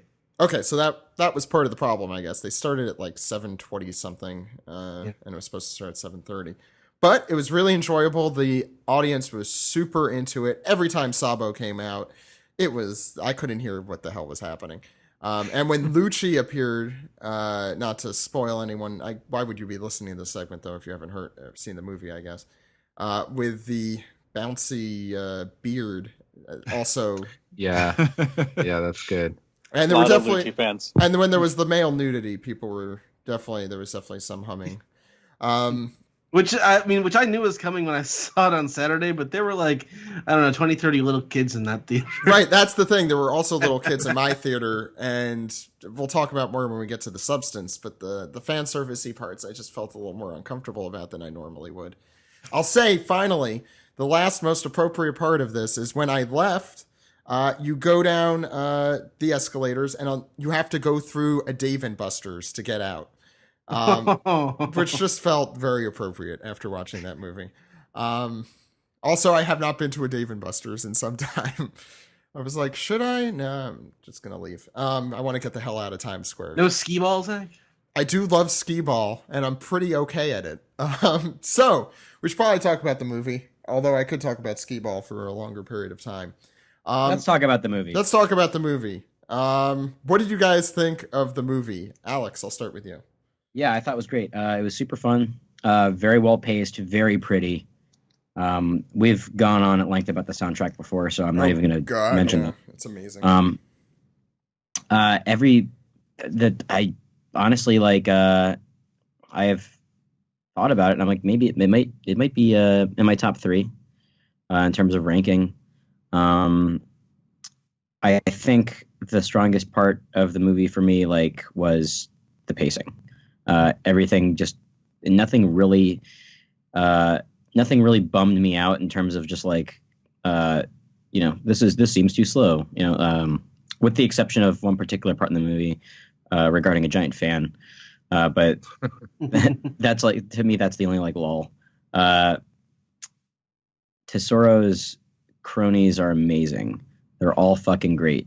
I like them better than any other movie villains. They're 100% awesome. They're this movie is sort of it's felt like a self-contained arc. And it hit all the beats of a pretty good One Piece arc. It sort of felt like Dressrosa, but done better and quicker, if that makes any sense. Mm-hmm. Yeah, there's definitely a lot of that in the movie. Yeah, I mean, that's my general consensus. I think it looked great. It felt really great to see. Moved really fast. So we can get into detail. I will say the pacing, actually, dude is definitely right about this. Is probably the best of the One Piece films.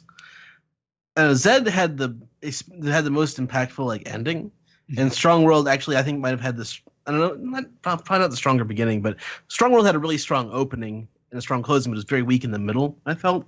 Yeah. And this one, it just never really led up.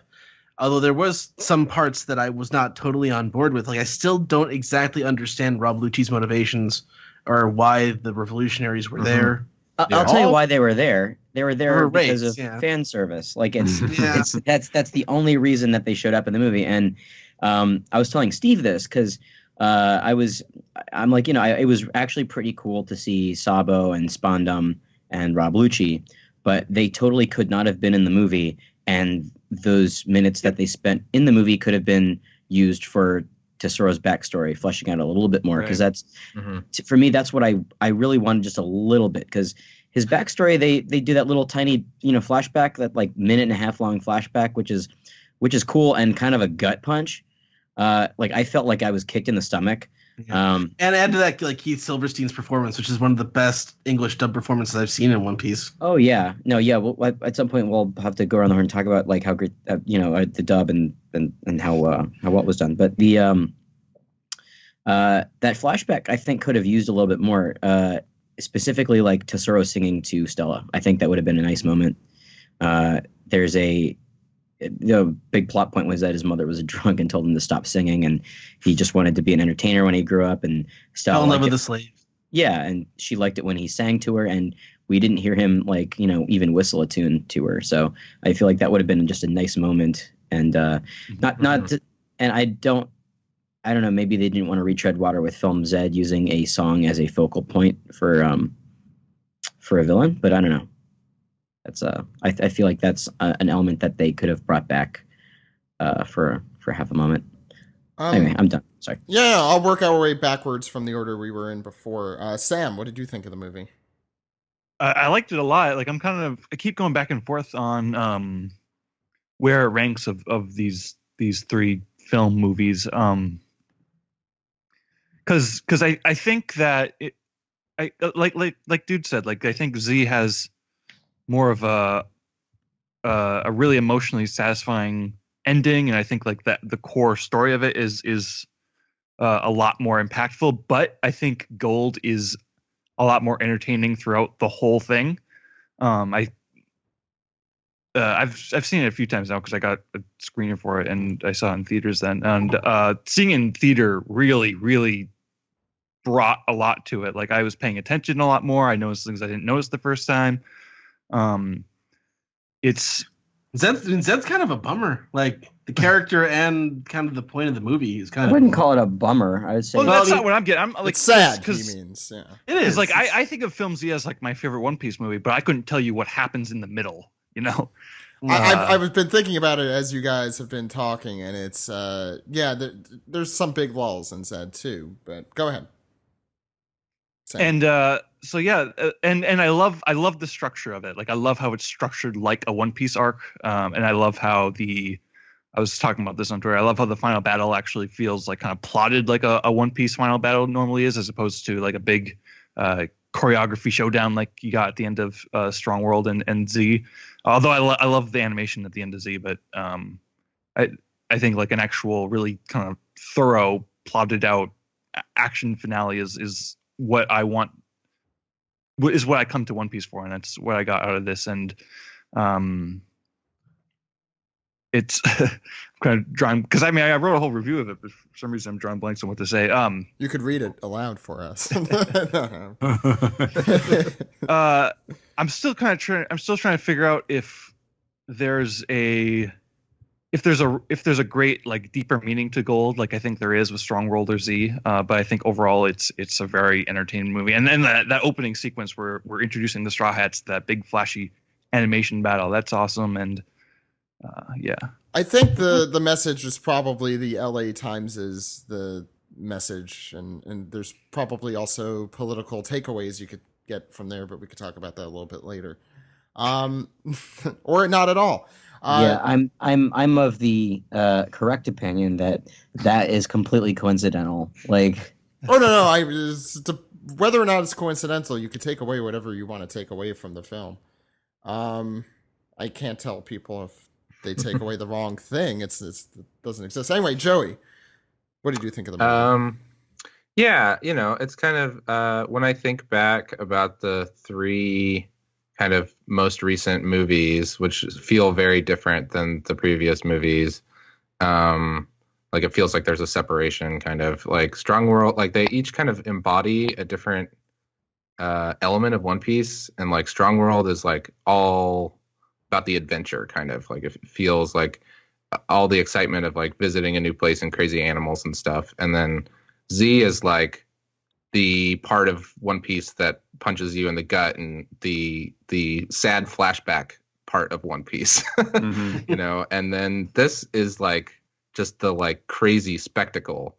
And like what that means is that just the movie, like we've been saying, is thoroughly entertaining, like pretty much from start to finish, because it's just there's always something to look at.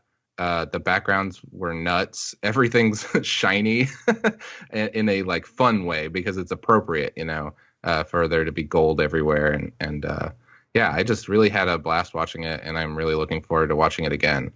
Sometimes with these movies, they feel kind of long, and you're like, whew, that was good, but I need to wait a while before watching it again. This one, I'm just kind of like itching to watch it again. Yeah, I went back and saw it twice more. I might go see it a fourth time. That's my feelings. Yeah. Yeah, I think Joey, that's super well put in the characteristics of the three film movies. I don't think I could have put that better myself. Jose, what did you think? So I've only seen the three film movies. I haven't seen the previous movies, and to me personally, Gold is the weakest. I still liked it a lot. Like I still really like the movie, but actually, Alex mentioned this earlier. Like Sabo and Lucio, you can kind of lift them out of the movie, and nothing would really change. Same goes for Spondum. I think like nothing really changes. There's a lot of the C plots don't really go anywhere, and which is fine. I know they're there for fan service purposes, and maybe I would enjoy the movie more if I was caught up. But I wasn't caught up to Strong World, and I'm not caught up still to where Zed is. And I enjoyed those both immensely more than this one. I still love this movie. Like, let me be clear. I love this movie. But I feel like some of those plot lines don't go anywhere. And I actually disagree about Tesoro's backstory. Like, I kind of wish they'd ripped it out. I don't think that he needed the extra motivation to be a villain. He's a rich asshole. I'm good with that. I can get behind that. Okay, I feel like he doesn't need much more motivation than that.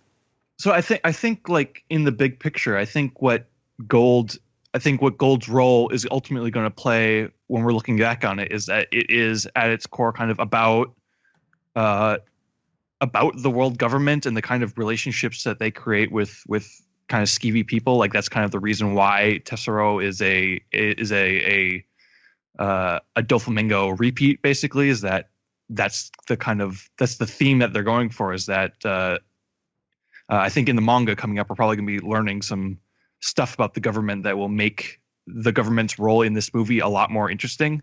And I think that's sort of what Gold's equivalent to, this story about the Marines or the story about the Straw Hats relationship that in Strong World that took place when the crew was split up. So it was like extra meaningful that movie did it that way. So I think what Gold's going for is something about the government and something about like a Doflamingo type person and how they thrive or are created by the government in a way. I mean, that's all fine, and but for me, just as a movie, like I felt there was a lot of stuff that didn't go anywhere. The animation is great. The spectacle of it all is wonderful, and at the end of it, I was very happy. But I didn't feel as excited as I was after Strong World, and I didn't feel like that emotional connection that I did after Zed, because Zed was such a compelling character and such a complex character. And I felt like they tried to make Tesoro like a little bit like him because of that backstory. And I was like, you could have just cut that out. And I think he would have been a better villain had the movie not tried to make me feel kind of sorry for him. I think he would have just been a better villain. But it's still a great movie, and it's a lot. Like, I had a great time. Like that car race was super fun. The little shout out to Speed Racer at the end of it was a nice touch. That's what I got out of it too. I'm pretty sure that's a shout out to Speed Racer, and it's totally in character with Luffy because he would jump out of the car. But yeah, I had a great time. But as the One Piece films that I've seen, it's the weakest of them. Who haven't we gotten to yet? Well, we have a few. Ed, did you have anything else you wanted to add? I'm going in the reverse order that we started, so. No, I pretty much got my. I really did enjoy the film. You're seeing it at least 3 times, so I'm gonna say. Yeah. I would totally watch this film again if I could. Like it grabbed my attention from start to finish. That doesn't always happen. Everyone was sort of was really sort of on character. I think like Sanji and Zoro actually had the least to do during the movie. Sanji was more love cooked than usual, than he has been lately, especially in the manga. But the characters, they didn't act out really. They stayed within their lane and sort of acted as we expect them, which is a lot of fun. You get to see those sort of character interactions. It's because Oda throws the crew apart so many times. That's right. Yeah, that's why, and that's part of the thing I loved about it so much. Agreed. But again, there was one thing I forgot to mention. Who was the character's name that was Nami's old friend? Karina. She's really awesome. I don't know if she's in the manga or anything, but she was awesome. Yeah, that was movie. Yeah, that was. I mean, although that was another thing that didn't. I don't know. Like the part where they revealed the end of the story at the end of the movie. Like, come on. Like that was great. That was a Fujiko moment. It was awesome. That was a very Fujiko moment, yeah. There were definitely a lot of nods to Lupin the Third in this movie. Because, yeah. I mean, since we're on the topic of it, when movie. the countdown started, I was rolling my eyes because I was like, come on, really? And then I feel like it paid off in that way. Definitely. I thought that was a really cool payoff there. But Steven, what did you think? Man, yeah, I would have to. I really need to see Film Z again to reassess it, since I have not seen it since it came out on Blu-ray here. But I don't know. I might say this is my favorite movie. I definitely enjoyed it more than Strong World, I would say. I felt like, what Dude said, the pacing was really, really good. I feel like a lot of times One Piece movies do tend to sag in the middle, and while maybe the stuff underground with the fan and the pumping system and all that stuff was probably the slowest point. I felt like even there, like the character of Ray's Max and just kind of the preposterous stuff they were trying to do to stop the fan made it entertaining to me. Like it was, I know when I got out, like the first thing I said was like, this is probably like pound for pound, easily the funniest One Piece movie. Like I laughed so much in it. For sure, 100%. It's like the thriller bark of One Piece movies. Yeah, it was so on point. Like just from the very start when they, they're showing the interior dock and like the ship starts to roll through the side entrance, and I was like, this shot has taken a really long time. And then the guy's like, we are the long pirates. And then, all of the like the long jokes that came about because of that was just like, it set the pace, it set the tone for the movie. And, I was sitting next to Brian and he had already seen it at the red carpet opening. And I mean, you guys know how Brian laughs about stuff. And I was just hearing that the entire time. Like he was clearly enjoying it just as much. Maybe. Nice. But yeah, it was super funny and very, very entertaining. I thought, a lot of the stuff, like it kept going in a great way, like what I would kind of want to see from a One Piece movie is essentially a little filler arc, and that was to me how you do it right. I do agree with Jose that I thought while I enjoyed Tesoro as a villain, and I felt like I felt like he did the best job at being a movie villain. But I did think that the backstory thing was to me it was totally unnecessary. Like, they could have taken it out or they could have expanded it, but I don't know what else they should have removed to make room for that. It did not do anything for me, but it was also super duper short. So I was able to just be like, okay, well, whatever. I don't care. That's, here he is. He's going to get punched. And so that was all fine for me. I don't know. It was a really, really fun time. And, I think they did a great job with it. I think some of the cameo stuff, like I don't know about the the dub cast, but obviously the some of the things like the choices for the Japanese actors, once I actually saw the movie, I thought were really funny. Like so the guy that they had written what was his name, Dice, for the guy hits everything and is like super masochistic because he loves getting punished and stuff. Was played by a comedian in the original Japanese version, who is also known, like one of his characteristics is that he talks about how he loves, getting stepped on and stuff like that. Like he has certain fetishes that he will. Speaking of kids in the about. theater, man, that was creepy. Yeah. So I like once I saw the credits and I was like, oh God, that's right. They did cast him in that way. I was like, that makes so much sense. And I think another character, I know you dug this up, Joey, was that the guy who played was like the restaurant owner who bows to protect the kids in that one scene was played by Naoto Takenaka, who was Shiki, and a very, very famous actor in his own right. So yeah, that was another cool. two characters. He's also one of the wacky racers, the like doctor guy. White Jack. I guess they not Blackjack.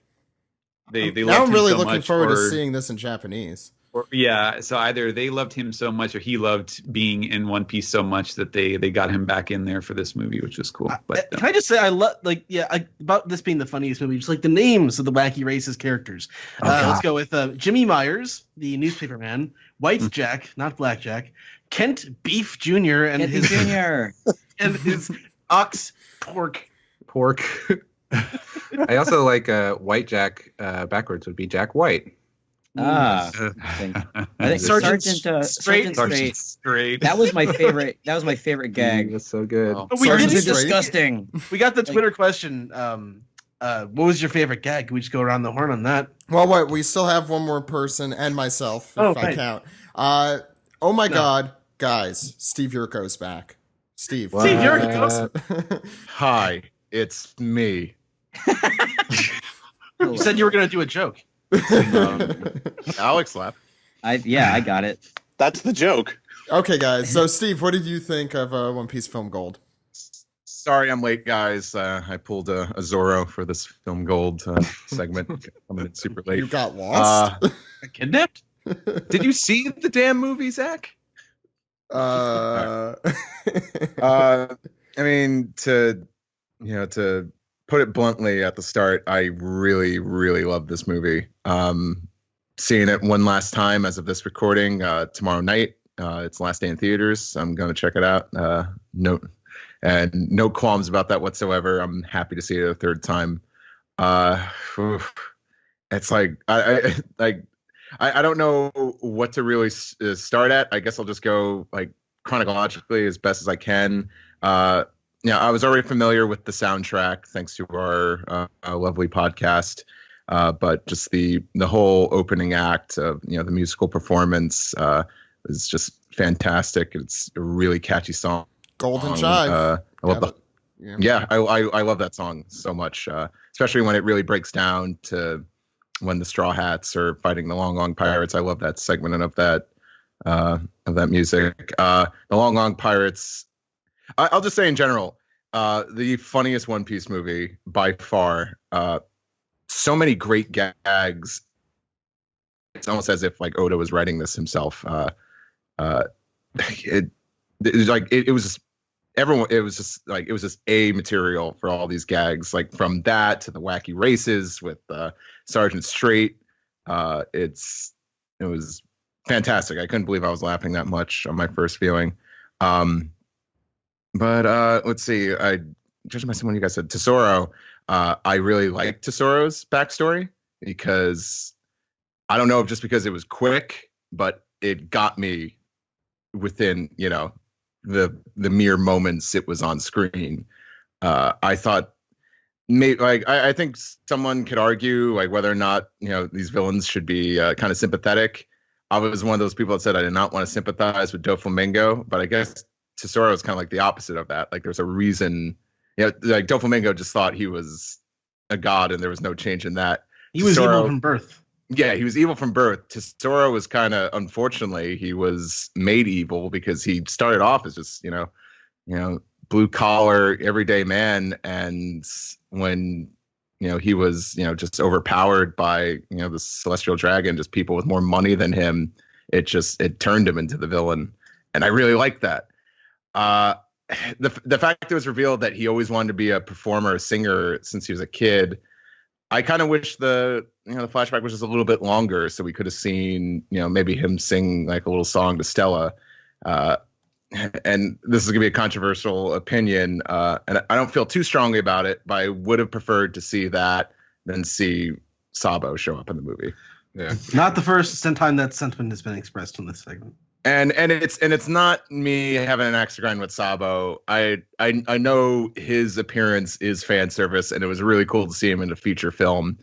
But I think having another memorable song like how we have Kaido, not the Emperor, but the song from Film Z. If we could have had something like that, and in this movie during that flashback, it would have made it even better. It's like you and Alex saw the movie together. And let me say, I saw it a second time, and it was a much calmer experience. And I kind of missed all the cheering and that you get on opening night. So I gotta give thanks to some of the good people that saw the movie with us and our listeners of our show. Most of you were a pretty good crowd and fun to watch that movie with, just like it was seeing Film Z all those years ago. We had some pretty good pairings of Straw Hats in this movie. Characters we don't normally get to see work together too much, like Luffy and Frankie, Robin and Sanji, Brook with Usopp and Chopper. I know we're familiar with Usopp and Chopper as a unit, but we've never seen Brook in that equation. Mm-hmm.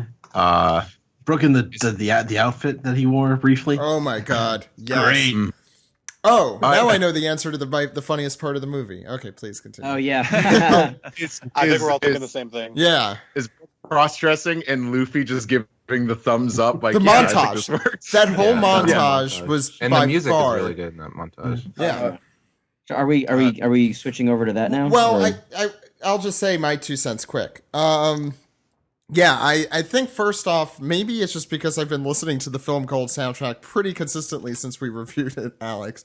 So Yeah. maybe that lost a little of its cachet for me, but I cannot not appreciate that soundtrack. It's just so perfect, beginning to end. When it changes to that more orchestral music, I think it's super appropriate when it does, and when it goes back, it's The track when the Straw Hats kind of get, kind of rebound and fight back and get the upper hand is probably also one of the best tracks to come off of that. yeah, the ones that stick out in my mind now that people have seen the movie, I could refer to them as scenes. Obviously the first, the Golden Jive at the beginning, and I think the English dub did a very good job with that. And I was very nervous about how that was going to sound. Yeah, it's honestly, Funimation released a lot of clips for this movie, and some of them kind of seemed off to me, but I think I knew, it's like, you know what?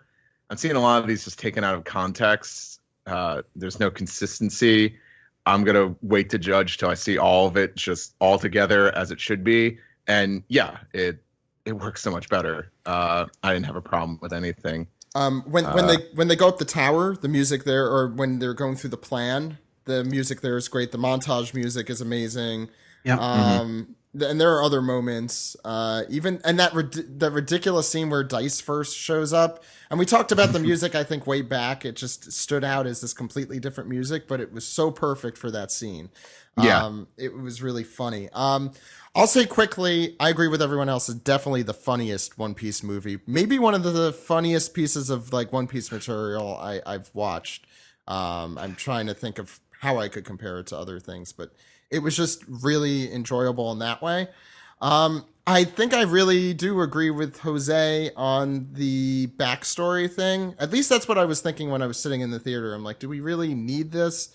At the same time, I do agree with Steven. I think it, if I could have my cake too. I think it is important to show the world government and how it affected him and twisted him and warped his sensibilities. So I could see it on both sides. We'll talk a little bit more about the cameos later, I think. I have kind of mixed opinions about that. I think Film Z is still at the top for me because that movie will make me cry every single time I watch it. And there's something to be said about that. I think it's just such a good character piece. This is just a very entertaining movie. And that's really it. I think there's just a lot less under the surface than even Strong World in some ways.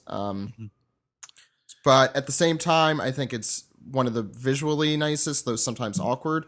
It's definitely one of the most musically awesome. And there's other things I wanted to say that I now forgot. So maybe we should talk a little bit more about the movie as a whole. Do people want to answer the favorite gag question? Yeah, that's first. I montage for me. Now that I think back at it, that the cross dressing and all that was hilarious. Mine, I think, those were all great. Like maybe the entire race was kind of a gag, but yeah, in particular, with the owls who did not hoot at Brooke. I saw it a mile away. It was still great. Yeah, I know. Yeah, same thing. I was like, that's going to be the joke, and I still laughed my ass off. It made you start laughing even sooner than the joke came. That, for me at least, I was just like cracking up as soon as I realized what the joke was. I also Steve can attest to that. Like I was laughing at Alex started cracking up, and I wasn't quite there yet because I forgot the line. The line is, it hoots when it sees any living thing. Pretty good scold jokes in this movie overall, I gotta say. Yeah. There was a few, but they were all A material. It made me sad that Brooke was not in this movie more. I think he was one of the more underutilized characters. Maybe Chopper. Him and I'd say Sanji too. I feel like Sanji. And Zoro, we've had a lot of Sanji in the manga, so not as complaining about that. Yeah, Zoro, obviously, but Zoro obviously, think, but like he's a plot point. That's the thing. Well. Yeah. Well, it's like they pulled a name out of the hat. Like, who's going to be the damsel in distress this time? But I like how it was Zoro. Zoro, and the reason that it happens is fantastic. And how he gets out of it. It's Zoro rushes in. I mean, this is really. I guess Film Gold is kind of a James Bond movie that now that I kind of think about it, or just like these super convoluted evil schemes over evil scheme over evil scheme, and it's making fun of that genre. And I think it does it very well, actually. Someone in the audience yelled out like Ocean's 11, and I have to agree with that person. Oh, yeah. Whoever yelled that out. Definitely. It's a very Ocean's 11 movie. Yeah, that's one of the nicer things you could yell out during a movie. One thing, I don't know if I'm backtracking here. I just want to talk about the cast of antagonists in this movie. You're not backtracking. You're forward tracking. Sorry. Yeah. This is probably my favorite cast of villains in a One Piece movie. Yep. It's like you went to the same movie, the same screen. Yeah, it's almost like we're the same people. We just, we split like a fucking atom when I went back to California. I believe it. No, like I really like Tesoro. So many things I like about Tesoro. Like one of the things I really like, and I don't know if you guys can mention this. I think what I love most about Tesoro was he wasn't a fighter. I don't know if you guys picked up on that. I do like, my favorite thing about Tesoro is the fact that when he first meets Luffy and he's like, I'm going to be king of the pirates, he's like, well, that's nice. It's nice that we're going to have the king of the pirates here. And I think that was something he meant. I don't really think, their two goals kind of clash at all. And that's something I kind of like. He was already fully like into like his deceiving evil them plan. At that point. Yeah, but even... I don't know. That's hard. But he's he's not like a rival. genuineness. He's not like how Shiki. He's not like how Shiki wanted to be king of the pirates or whatever. Exactly. And he's not a rival like Zed wanted to. Do whatever the hell Zed wanted. Destroy the world, basically. Yeah. Like Dice had a pretty good gimmick. I think it always got a laugh. That's the thing. People didn't get tired of it. It just got more ridiculous as time went on. I think we're just going to build up to how hot Baccarat is. Oh, I'm a Karina guy. Yeah, way to knock me off my rails, man. I was gonna say, what's his Tanaka? What's Tanaka? I really liked him. I think I kind of wish it was played up more that he looks like a chibi, because I think when his design was first released, everyone thought he was gonna be the size of Chopper, and he's huge. Right, well, No, the audience audibly gasped. He's a Funko Pop. He's a Funko. Yeah. The audience they audibly gasped when they showed how huge he was in comparison to everyone else in that first scene he shows up. That happened at our screening too. Correct me if I'm wrong, but we've seen his species on Totoland, right? Big-headed, probably. small body. I couldn't tell you. I'll tell you this: I was watching a nature documentary recently because I'm Oh, so boy, excited. here we I'm go. so excited. And there's a monkey that looks just like that with a giant head and a small body. Really? Yeah, in China. Is that called the Tanaka gibbon? Oh yes, I think it was a gibbon, but no, it was a macaque. It was a macaque. But So anyway, Tanaka was great. I really like. I liked his little his little gallivant little walk when the Straw Hats first meet him. We didn't get more of that. Baccarat is hot. She's really hot. No, you guys, she's really hot. I think she's hot. And I did find the she has part a- with Karina seducing the random dudes. That was pretty funny. Can I Yeah, say we still this? haven't I gone felt around. like the We haven't gone around and said our favorite gag still, right? I mean, that's We didn't finish doing that. you know how Steve is. Oh yeah, blame it on me when I ask if I could talk about this. And It's a Zach's like, joke. oh yeah, sure, we're moving forward. And 10 Are there seconds any- later, Zach's like, you fucker. Are there any other? Well, I want to say Karina too is someone I didn't think I was going to be that interested in, and she really caught me by surprise. I really liked her character too, because I'm like, oh, I get it. It's costume B Nami, but I still think she had a lot of charisma and charisma. Okay, and she has purple hair. And Sam, would you like to talk about Karina? I'm thinking about the females, so I will just add, yes, there still was fan service in this movie, but I felt like it was used more for the gags and for the scenes, what the scene entailed. Like, yeah, it was the least offensive fan service that we've seen in the last couple of One Piece films. Yeah, but there was. So it wasn't Shiki jiggling Nami's tits or something. Or Robin becoming an adult again. Jesus, Yeah. that scene makes me Nami's so becoming an uncomfortable. adult again. That was the And Or just an movie awful 7. lot of scenes began with a smash cut to somebody's butt. Yeah, the thing Okay. is, there was Thank you for going that segue, Joey, because I just wanted to say this movie, it was a great movie for those that were fan of the booty. And Sakarak and Karina, they got the booty. Yeah, the butts look great. Like Tesoro.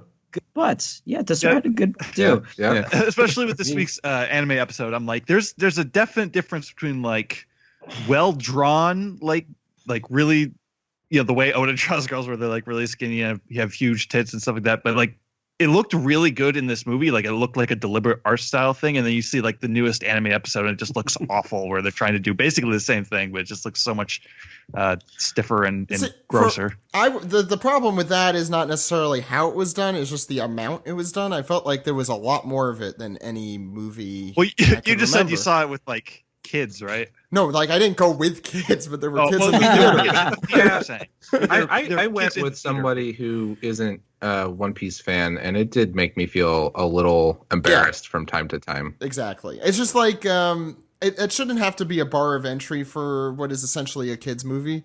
That's the only. I mean, it just comes with the territory, and I understand that. And it wasn't done in the worst way, but it still made me uncomfortable. Yeah, we're not on movie 7 levels of apocalyptic fan. I mean, the dad who is sitting next to me with his kids on Saturday seemed to be enjoying himself. So, oh my god, fantastic! Thank you. A guy in my theater saw it with his mom, and one of them seemed to really like Guild Tesoro's brother. Really love the Speedo guy. Anyway, what the hell were we talking about? Gags. Gags. Who hasn't done their favorite gag? I like Luffy getting caught, and he's just got like the thumbs up. Oh man! Oh yeah, good. That was brilliant. I really like Ray's Max and him in general as a gag. Okay, like, speedy feet. Yeah, his Dragon Ball Speedy run. I felt like I was the only person that kept laughing at it. Like people snickered at it at the beginning, but then like the constant cutting back to it, I was still laughing. If there's one, he kept doing like more stuff with his arms, like every time you cut back to him. And it's just that kind of voice, and it's an older man, and it's just Clint Eastwood. It's Clint Eastwood. Yeah. I mean, let's just cut the middle. Actually, I don't know. I think it might have been Joey or maybe Casey that pointed out he might resemble another Japanese actor. Mm-hmm. He does. Tetsuro Tamba, who's not someone who I was familiar with before looking it up, who he was modeled after, but he's a guy that I like have seen a million movies that he's in.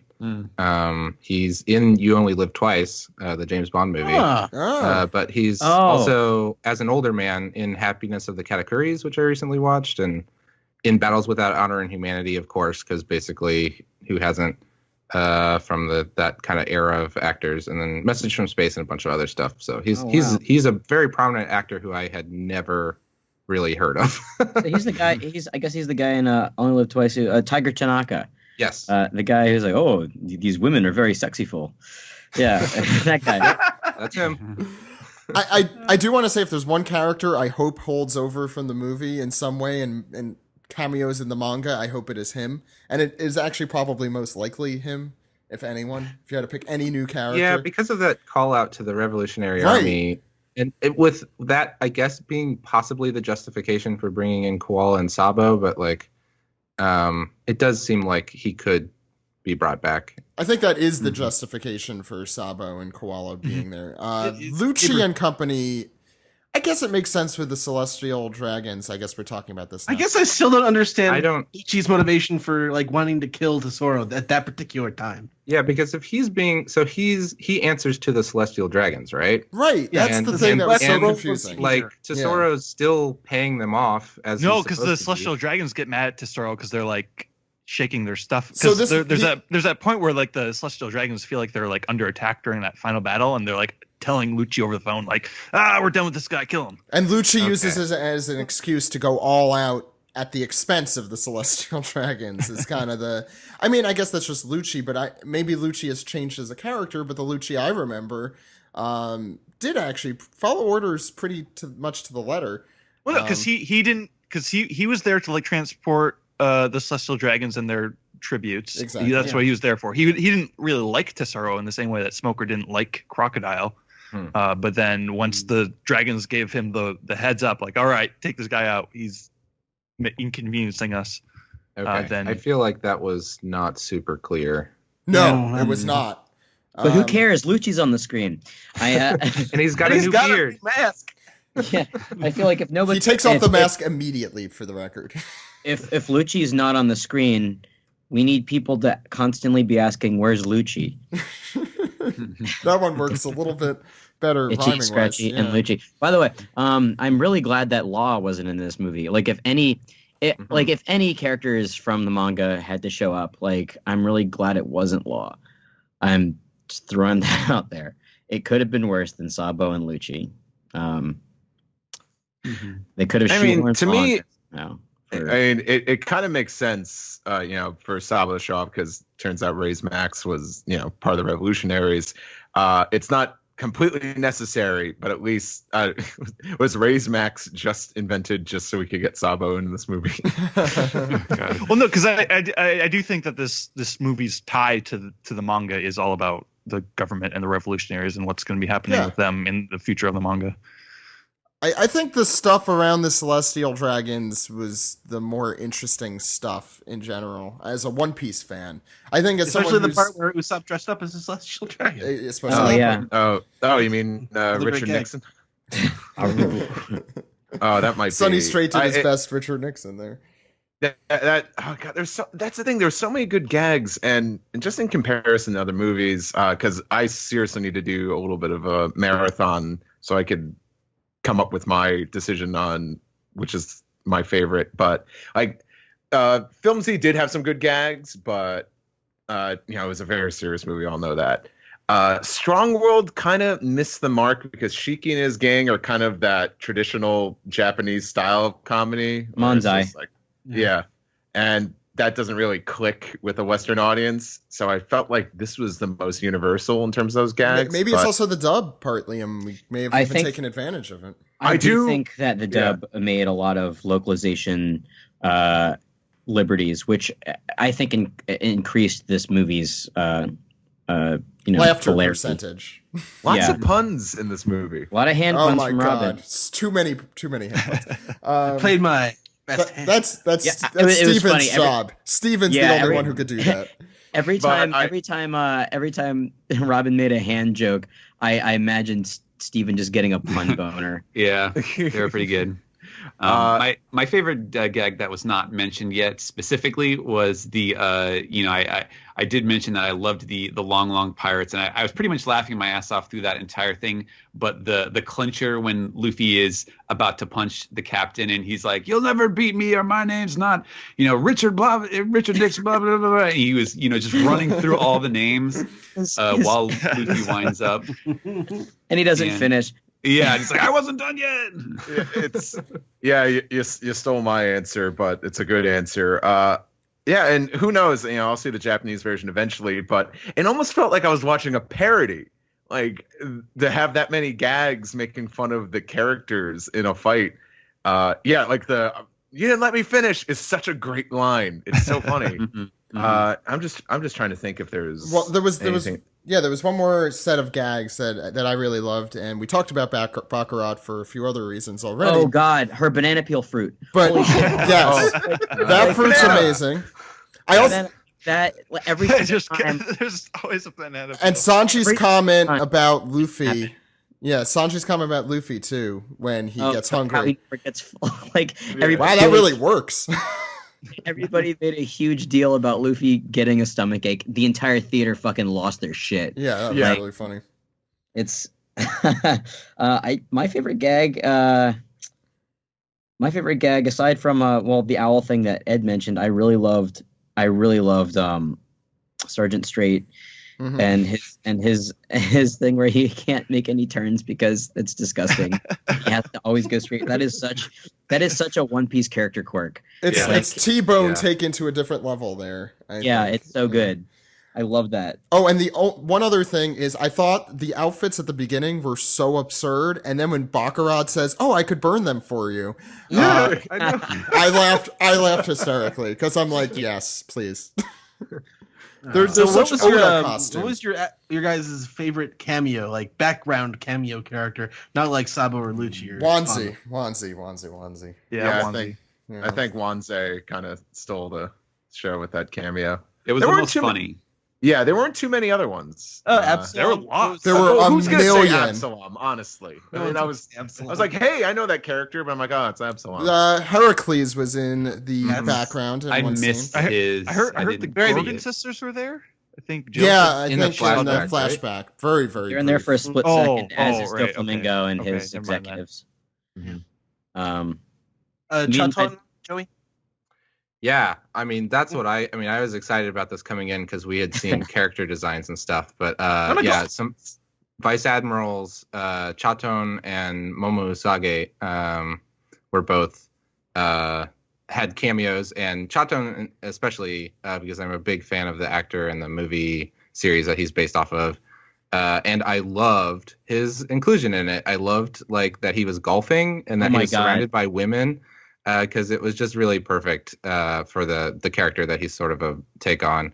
Momo Usagi was a little disappointing. She just kind of flashes. She just walks by for a second, and I honestly like. I mean, this might just be because they're my pet thing, and I want to see them as much as possible. But it seemed like it would have been kind of nice to include them in the Navy chasing after the straw hats afterwards or something like that, just to tie them back in. Yeah, But, that's what I was thinking too. I Mhm. thought they were going to Because, show like, up again unlike- during that. unlike Absalom or something, these are new character designs that they had to like create from scratch, and it's their debut in anything semi-official besides an SBS. So like it would have been nice to use them a little bit more, but whatever. Chaton was great. Was I wrong to assume that everyone listens to Toho Yaro? Because I like that episode. Oh, thanks. That was- Thank you. Yeah, so that a was, like- little cross promotion here. If you watch Film Gold and you're interested in this like weird guy with a square face that was golfing in Film Gold, we did a whole movie review of the first movie Tora-san in our most recent episode 8.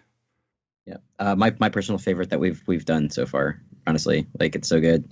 And piggybacking off of Joey, because of Joey, I was able to really fully appreciate Tora-san, and I've fully really appreciated Chaton because of that. So he's also my favorite cameo.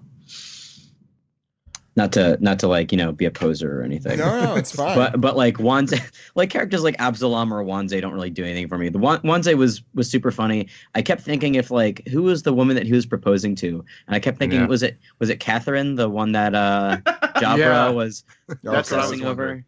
Yeah. That would be And- great. And what did she say? Oh, She just said no. Yes or no? She said no. Maybe she she- said no way, maybe- right? Did I you? don't know. I thought might she have a did. Everybody, I- That's one of those reputation instances for- where the theater was screaming and I couldn't Yeah. hear anything. yeah, Sam. All I heard was I think she That's said, the- "Ew, no way." I think. Oh. Because then you see him Yeah, all she does- disappointed after. I think. she doesn't like to dip the pen in company and so. how about Luann? Will you marry me again? Oh You no! know. I think it was almost the exact same read. I also, since we haven't had a chance to hear the sub yet at all, but I want to hear your guys' thought on the dub. Steve, I feel like you should probably take the lead on that. Like everyone was great. Like I said, like earlier, there was clips and there's trailers and there's some lines. I was like, but I was like, you know what? I think I need to hear this all together. Like Luffy's "I'm gonna be king of the pirates" line in the trailer, like he sounds a little goofy, and right there I knew, I'm like, I feel like it's meant to sound like that due to whatever conversation he's having, because he sounded like well, we all see in the movies, like when Star says, "Oh, I'm king of this city," and Luffy's like, "Oh, well, I'm gonna be king of the pirates." Like he says it kind of to one up Tesoro, so it made sense. I don't know, just everyone was on their A game, especially Colleen. There was a lot of line reads for Luffy, particularly the "Now I'm a spy too." Always gets a laugh out of me. That was good. It's just and the new cast, I thought everyone was great. You had a few out Tesoro of had a towners great there. voice. Yeah, Keith Silverstein, and he kicked ass. So Yeah. good. He was great. Yeah, He fully sold that Yeah. performance. I thought all the antagonists did a really, really good job. Uh-huh. Yeah.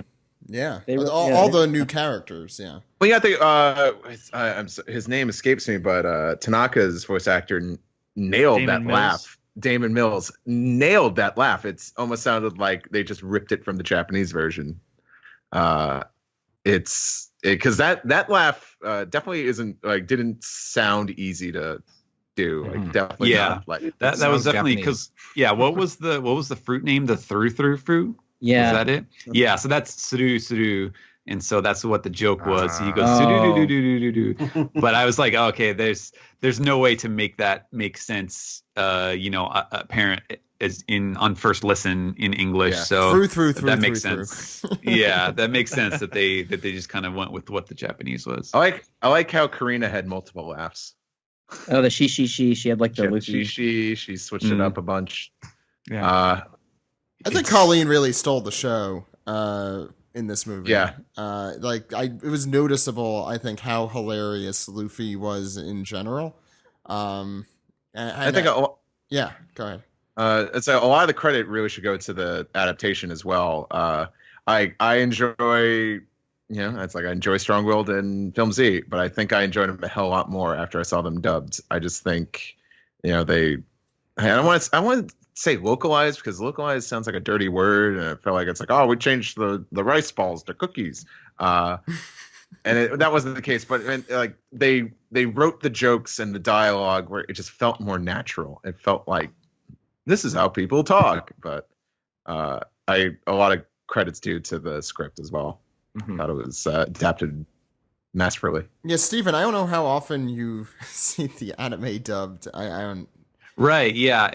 I guess the highest praise that I can give it is that, I never watched the anime dubbed. And, in fact, when I put it on in the background or, like if I'm working on something and I want to have the One Piece anime on it, I don't even put the subtitles on. So I'm totally used to the Japanese actors. And I guess the highest praise I can give is that, like, I was never really, it never bothered me or, I never felt like, oh man, I wish I was hearing this in Japanese. Or anything like that. Like I was able to just, completely experience it as a straightforward movie without, the back of my mind working on that kind of stuff. So definitely props to them. I guess I would say for me, the one thing, this is not a knock on Colleen at all, but I think it's just, Mayumi Tanaka has such a distinctive voice that, for like a first time really sitting down for a long time and listening to the performances, it takes a longer time, I think, to get over that performance. Because I was definitely like, oh wow, that's definitely sounds like a different actor doing Luffy. But as far as like the performances and the selling the scenes and all that stuff, like it was great. I think they did really well. Mm-hmm. Yeah, my experience with the dub is limited to the movies and maybe like a handful of TV show episodes, and I have some qualms with it. There's a few of the Straw Hats that I'm not a particular fan of, but I'm not gonna get too down on it. But like I watching this, I was impressed by a lot of the performances, and particularly Brooke and Nami's voice actors. I thought were really great. And the guy who did Tesoro, as we mentioned, was like really, really solidly great. Good singer too, and most villains don't sing. So that was the one thing I was worried about. I was like, okay, so are they gonna nail this song or what? And they did, and I was really happy about that. Yeah, actually, that was the one thing I like after the song with Karina. I was like, then it belatedly occurred to me. I was like, oh, that was probably the Mayumi Kojima song. Damn, I didn't get to hear her actually sing it. I'm sure it's probably on YouTube or something. But do you not have the soundtrack? No. Oh, I don't have any soundtracks. We'll get you the soundtrack. Well, we can hook up. Get this man a soundtrack. Maybe around the back. Yeah, you could get those at import stores, and we should probably put a link up to where you could get those. But if you live near a Kino Kuniyo or Book Off, they may have it. You should definitely request it if they don't. Any other lingering thoughts about One Piece Film Gold? I love the muscle turtles. Oh yeah, we didn't even talk about those. So my favorite part of the movie is the wacky races part. Probably that's what I just keep coming back to, and I love when we first saw the trailer, I think a thing that kind of blew us all away was that there were cars in general. We were like, cars? How do cars work in the One Piece world? And this solution of having like tons of sort of enslaved but super tough, so they're down, I guess, like muscle turtles pumping these cars is amazing, and I loved them. That they were a great addition, and the whole like races part was really, really fun. Well, Luffy's line is really great when they sit down in their car. It's like, you guys know how to do this car thing, right? I like how when they got in Baccarat's car, he like jumps on the hood. Just like, Yeah. That was a great gag. That was really. It's that. What would Luffy do if he had to get into a car? And there you get the answer. Yeah, you're a One Piece fan. You got a real One Piece fan in attendance when they laugh at that. That's how you test them. That's how you test them. Did you laugh when you jumped on the hood of the car? And you're not a real One Piece fan. Yeah. Favorite parts. That is that's a strong contender for me. I really, really liked the fights. I thought they were really, really clever. They were really clever. Usopp's move in particular Usopp Dash, I thought that was amazing. It's been a while since we've seen Usopp run away from a fight, but his reason for running away was to grab the slot machine and completely take away the rest of Baccarat's luck for that fight. I thought that was really, really clever. I loved Sanji's fight. I thought was fine. I loved him teaming up with Robin. I think his final impact could have used a little bit more punch. Same with Luffy's final move. Actually, they don't really show it. You don't know, and that was a little bit of a bummer for me, but it was okay because Zoro's fight with Dice made up for it completely. Yeah, that was awesome.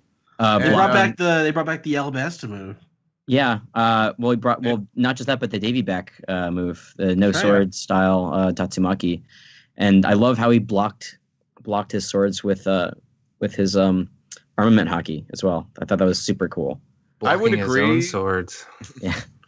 I would agree that Tesoro's defeat might have been a little bit disappointing, but at least we still got to see a good old KO face when he landed on the Navy ship. Oh yeah, everybody had a good KO face. Like if there's anything Oda is amazing at, it's post getting my face smashed in. It's like, well, I gotta admit, you and I were both kind of confused at first about Baccarat's defeat. We didn't quite get it, and then we both came to the realization after we left the movie. We were like, oh, I didn't quite realize that she used up her good luck on that slot machine. So she was back to square one. It took me like the third time seeing the movie to actually really figure that out. Any other scenes or things, you guys want to mention before we finish this roundtable off? I felt like I was 15 again walking out of that movie. You didn't feel like an 8-year-old who was hopped up on sugar? Goofballs.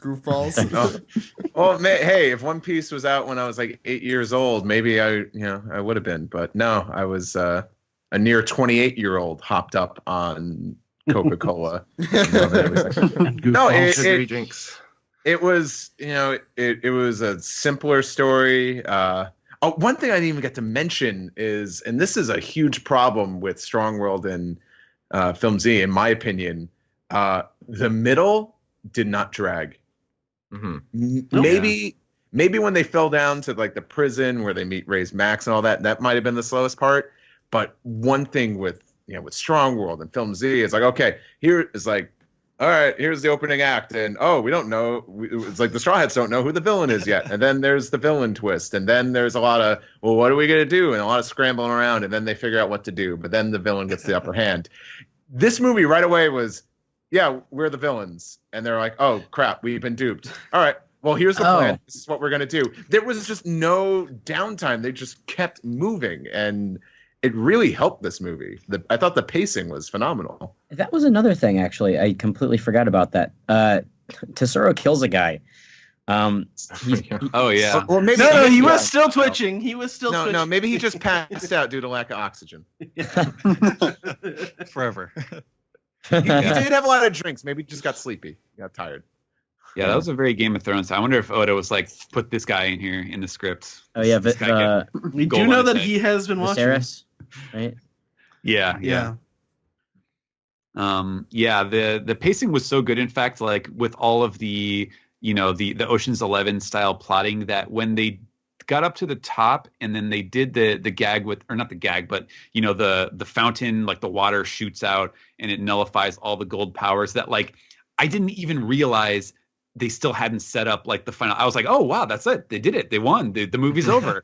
And like it did not even occur to me that there was going to be a whole like one-on-one fights and everything. And I was like, oh my god, yeah, because they just kept it moving so quickly and they had so much stuff going on, that in a normal movie where you don't have to have one-on-one fights with all these characters, like that kind of would have been the end. And so yeah, that and the fights were awesome, like dude said. So great stuff.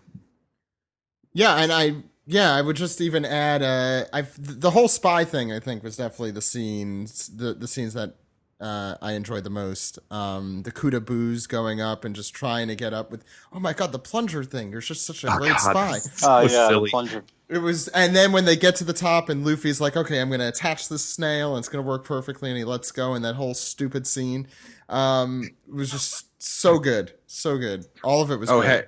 Hey, one thing. This probably had my favorite giant robot gag. Little boys losing their shit. And little girls not caring. Girl. She had the most deadpan face of them all. I think It was you and me unreal. were the only ones laughing in the theater when that happened. Yeah, I know. I think I heard some other people laughing. They got it. They knew. They're the real One Piece fans. Okay, so I think that's going to conclude us for our One Piece roundtable. I want to thank you guys for joining us. Wow, we have a big crew here right now. But Jose, Sam, Steven, Steve, Ed, Alex, Joey, thank you all. And you have to respond at the same time here, right? Now? No. Welcome. No. To be here. Thanks. What? Thank you guys for coming on. Let's get into some Piece Together. You guys ready? Let's Yeah. do it. Ready? Boy, oh boy. Totally haven't recorded that already.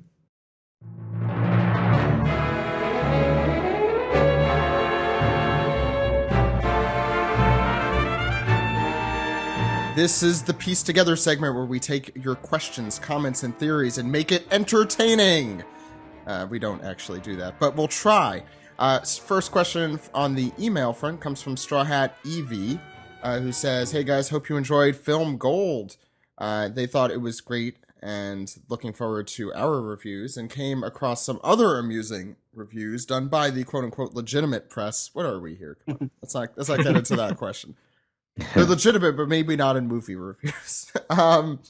They ask, how do you feel about people not acclimated with One Piece reviewing the One Piece movies? On one hand, this person finds it amusing because they know that they're out of their element, but on the other hand, they're a bit annoyed that it discourages people that aren't into the series already from giving it a try. He's particularly pointing to the New York Times review and takes this excerpt: "If you're a boy between, say, 8 and 12 and wired to the hilt on Coca-Cola, the shrill, exhausting Gold might be for you, but only if." I don't know. I enjoy reading bad reviews of bad movies. It's just weird when it's something that I like.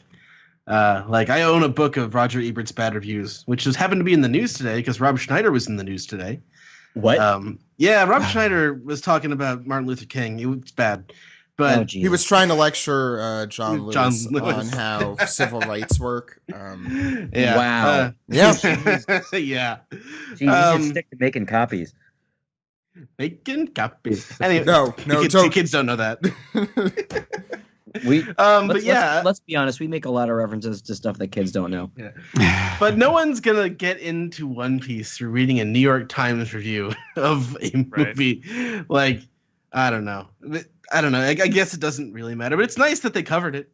Yeah, I feel like anytime a movie like this comes out, there's a lot of discussion amongst people like us about is it understandable by people that wouldn't know the series, and it's very hard to have a completely unbiased opinion in that way. So it's interesting to see other people's thoughts, but you see, it only matters because it affects Rotten Tomato rankings. Mm-hmm. I think it's still doing okay, but Does Gold have a Rotten Tomatoes? Yeah, I'm trying to find sure. it now. Am I on it? I don't think they take Anime News Network reviews, but that's. Yeah, I mean the I didn't Times see it review, there. which is better, was probably on there. The LA Times review, I think, was a very good review in general. If I had to review that review, I'd give it 2 thumbs up. It seemed to be written by someone who was familiar with the series. Right. Or at least like knew someone who was or something. Well, I mean, it's probably a greater probability when you live in Los Angeles and, you know. I mean, I tweeted out those reviews. I mean, the New York Times one, the guy didn't, understand it. And some of those criticisms are not too far off. No. At all. Right now, by the way, on Rotten Tomatoes, it gets a 63%. I mean, it's fresh. It is a fresh tomato. Remember, Rotten Tomatoes is usually pretty strict, right? I would think. It's not even about it being strict. It just takes all of the right. Yeah, it just takes reviews. But I don't think it took the ANN one. Is there a user? Because there's 2 scores. There's a critic score and a user score. Well, I don't think they have a consensus yet. So audience score is 85%. Yeah, that's about right. Yeah, I'd say it's an 80%. Anyway, I think this is fair. But the New York Times guy was being a little what's the word for it? I agree, but like it's kind of like glib, but also glib. I like reading glib, funny reviews sometimes of bad movies. I just disagree. This is a bad movie. Okay, that's all I got really for the emails. So, Stephen, you want to take it away on Reddit? Sure. Yeah, I guess the people who usually set up the threads did not do it, so it's a little scattered. I'm going to read from different threads, but we have a couple questions here. I'll start off with Summer Otaku, who says, so Sora is Sanji's mother's name, as in Sora, the hero that fought against Germa 66 in the comics that Vito referenced. Is that a connection? Do you think Sanji's mom was with Judge willingly as a former enemy that developed forbidden feelings, or a captive of sorts? I guess that would be like a Stockholm syndrome sort of thing. Like the Rebecca do Flamingo thing. Yeah, kind of. Or Violet. Or Viola. Viola, what did I say? Rebecca. No. AKA the worst. I meant Violet. Also, Reiju says that Judge altered her to be an accomplice and to not disobey. Does that mean she literally cannot refuse, or that he is manipulating her? If it is like the clones and she cannot refuse because of the genetic factor, do you think that Sanji and the brothers could give her orders she'd have to follow too? If that's the case, no wonder she is so dodgy. So I guess let's start with Sora. Obviously I wasn't there when you guys did the how manga about recap. This? You guys want to talk about your feelings on the chapter? Those of you who weren't here for the manga recap? Thank you, Ed, for reminding me to do that. That'll work. Yeah. I should mention that at the end of the manga recap, I did mention that like perhaps that Sora was, Judge's nemesis, and then they fell in love or whatever. I think we mentioned both theories we did in the manga recap. But Stephen, overall thoughts on the chapter, then we'll go into this question. I thought overall it was pretty good. I think it was a good chapter to have to be kind of left, like it had a very mild cliffhanger effect compared to Oda's usual things, which if you guys thought you had it bad, waiting through the holiday breaks, I saw this chapter last year, and I have been waiting for the next one, which I still have not seen yet. You're saying last year for dramatic effect. That was like 2.5 weeks ago.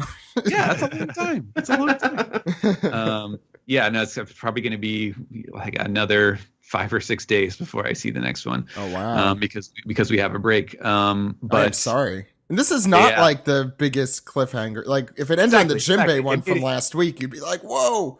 Yeah, so that made it easier on me. I think it was a good like kind of putting things emotionally into perspective for Sanji, as to kind of guide him into the right direction after his kind of traumatic shock of the pudding reveal. Other than that, it was pretty decent. I will not claim that I fully understand or that I think necessarily Oda fully understands all of the finer minutiae of like the Germa augmentation process and stuff like that. I find that kind of confusing. Mm-hmm. But otherwise it seems okay. The only other thing is I'm a little worried by the references to like floor numbers and stuff because Yeah, it pulled down, Dressrosa, like we have to get to the third step of the plateau, Oh, yeah. that sort of thing. I don't think, I mean, the ingredients are not there to make it as convoluted and annoying as it was in Dressrosa or as in maybe Punk Hazard or something. But I'm just hoping he keeps that to a minimum.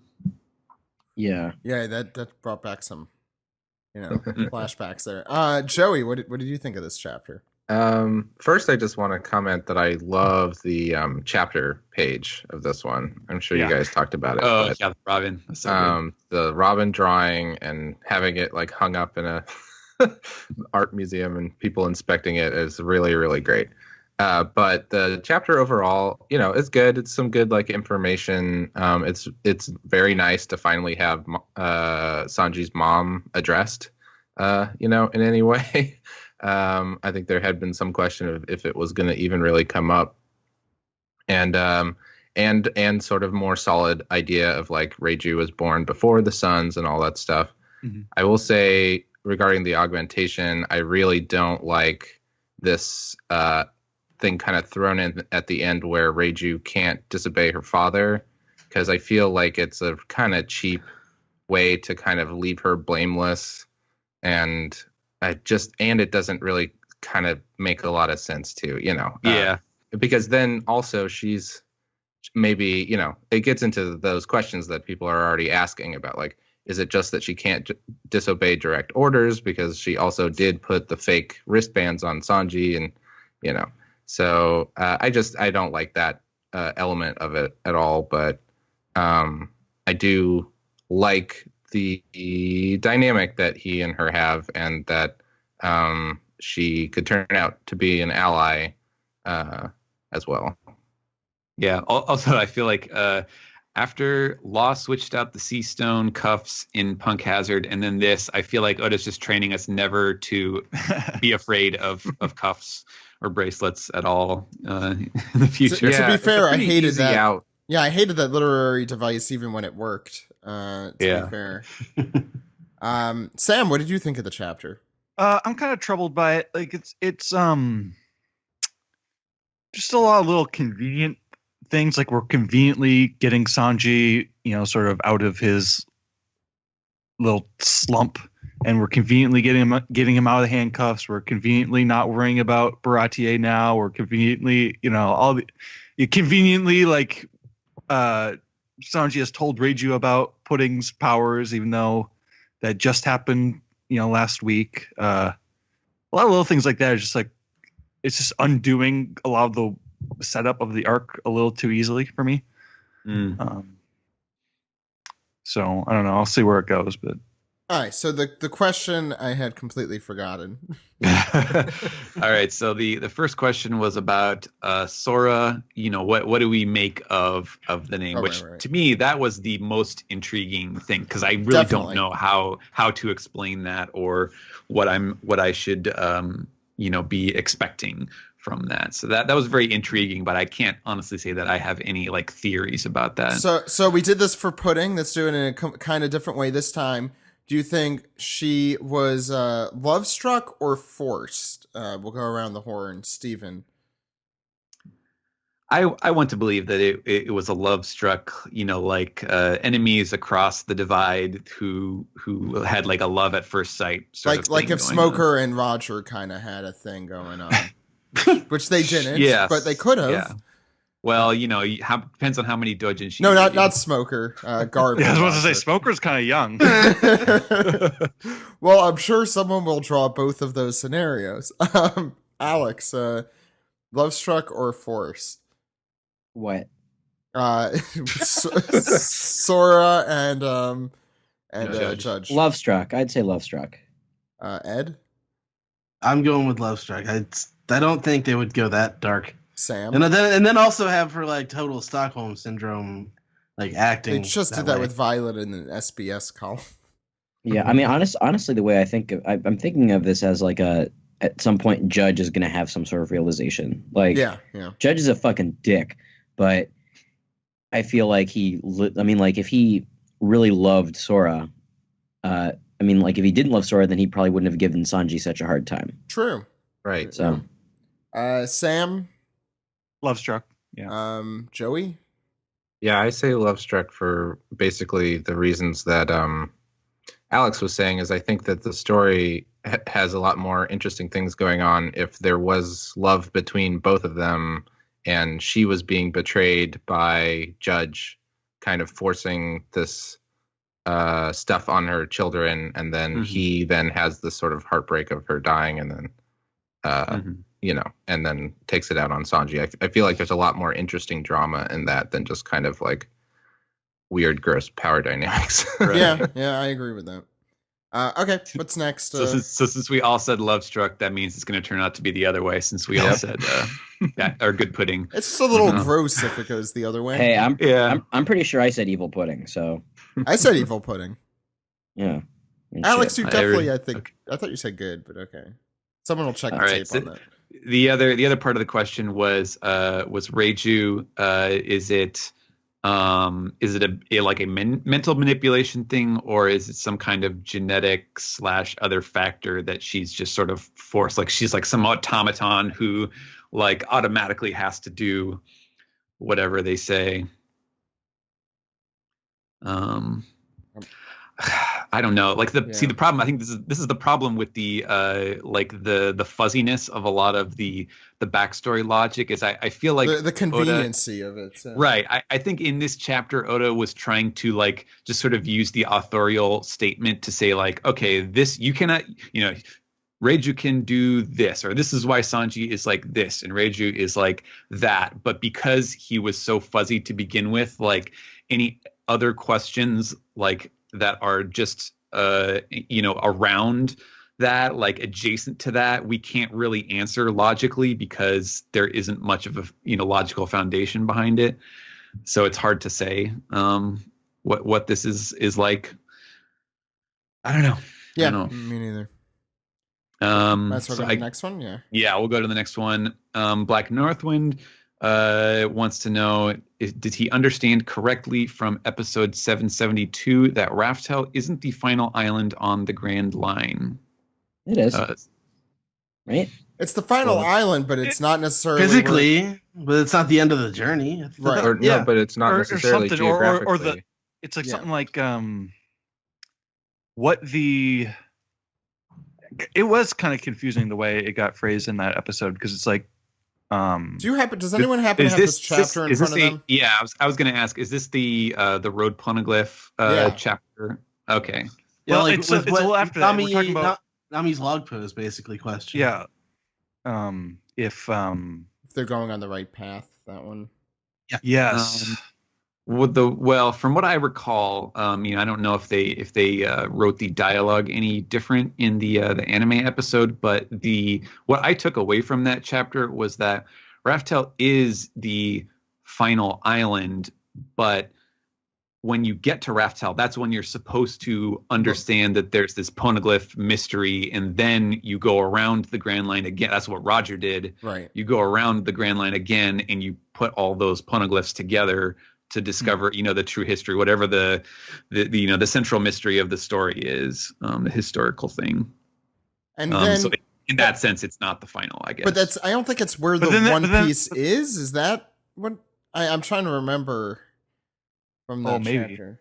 It depends on if it's if it's a literal treasure or if it's something else. If it's like historical secrets, or Then that's because the question then is like, do you need the road poneglyphs to get to Raftel, don't you? Or it's like a map, like X marks the spot where an X is Raftel. Right, I know that part, but then that gets complicated by the log post. Like, what is that last island that the log post makes it to if it's not Raftel?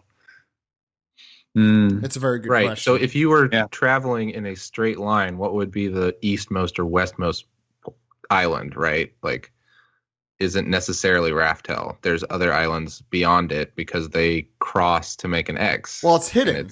Is essentially, and I think I discussed this a little bit in the One Piece connection column. I mean, I would go so far to say it's hidden on purpose because the world government doesn't want people to find it, or because alternatively that ancient kingdom wanted to make it hard to find, so it didn't get destroyed or something. I'm trying to remember what chapter or week this happened in, or what month, so I could find it. I think it's around April last Oh, year. So the episode was X Marks the Spot. I'll look around for it. I'll let you guys know and read the exact, translation. Go ahead, Stephen. What's Okay. next? Osna235 says, I enjoy the podcast. Keep up the good work. And for a question, do you think that Sanji actually wanted Absalom's devil fruit because he wanted to hide from his family? I'm guessing this is like when he was looking at the books as a kid or whatever. Let's hope so. Let's hope that's the actual reason. It would be a retcon that would improve his character. We could put it that way, because I certainly don't think that's what Oda was thinking when he wrote that in Thriller Bark. Yeah.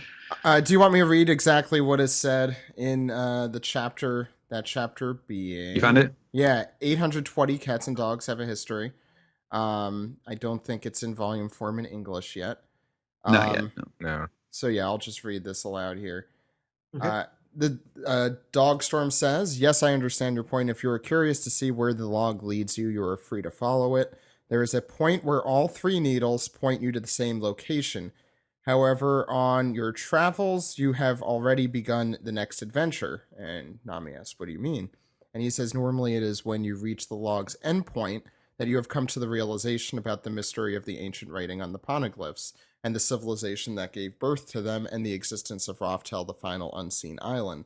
From that point, Roger started his adventure anew. Crocus was a crewmate of the king of the pirates, who one of those who knows all. He would not lie about that unless he disliked you. She just says to continue on your way. All right, the so I guess logs that... don't point to Raftel. Right. Quote unquote, the final island, if you define that as following the logs, it's what gives you the hint about the poneglyphs, but then you have to find the road poneglyphs to get the point coordinates that then make the X to find Raftel. Yeah, it's kind of complicated. Actually, it's convoluted. Yeah. I'm sure it will be clearer. What is it? Show don't tell, that kind of thing. Once we see it happening, it'll be like, oh, okay, I get it now. Mm-hmm. Yeah. Right. All right. What's next? All right. Black Gendo says, I hate to say this, but I am thoroughly disappointed in Film Gold. Ooh, Shiki and Zed have interesting personalities and clear motivations. Tesoro is Doflamingo with Hancock's backstory and wanted to kill the Straw Hats because villain? The Straw Hats forgot they could use hockey and various other powers until it was time to fight the Diet Don Quixote family at the end. I almost expected a golden bird cage was going to show up. And then the question, what amalgamation of manga characters, for better or worse, do you want to see in a future movie? I leave it to them to decide, honestly. Like, I never have any expectations for the villains. Right. You know, it's they're always like they're basically filler villains because it's just one movie that has one villain, and the base expectation is that it's going to be a relatively forgettable character because you have to give them their entire backstory and meaning in 90 minutes. And right. More offensive than any of this was the cameos and the relative nonsense of the cameos. But we've talked about this already in the other segment, which we may or may not recorded yet. Well, the thing that you got to remember is that it's completely like it's completely typical for a One Piece movie villain to be an amalgamation or some sort of approximation of the most recent villain that the Straw Hats have faced in the anime. Like Gaspard from movie 4 is basically Crocodile. Yeah. Count Butler is he's supposed to be an approximation of Wapol, I guess, but it's basically just another Chopper story.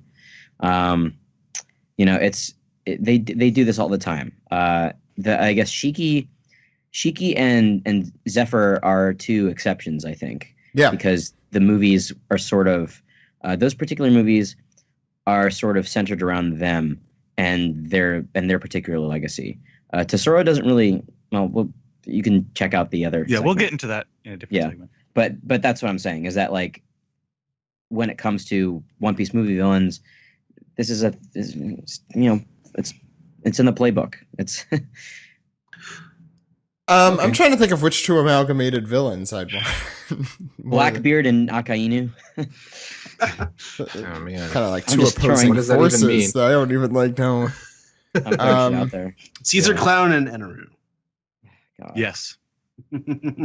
Bartolomeo and Cavendish. Not villains, but I just want to see that character. Okay, what's next, Steven? All right, last question on Reddit from Maxer Dexter says, "Hello, crew. Let's talk Capone on chapter 834. I'm guessing this is the showdown at the sea chapter. I don't remember off the top of my head Yeah, I what the don't either. numbers are. We're not what's that his good. Yeah. What's his angle? What could he have offered Peckham's for his life? What doesn't he realize he's getting into with Big Mom? Is he working with Pudding? How many other Charlotte kids could be working against Mama for their own piece of the cake? Could he have other benefactors, or is he counting on becoming the Don himself?" So I guess, what are we feeling about Capone right now? I think he wants to be Pirate King. It's hard to say. It really Hmm. is. I don't Yeah. know. Like, if there's anything that we know about Capone, is that he has an obsession with military might.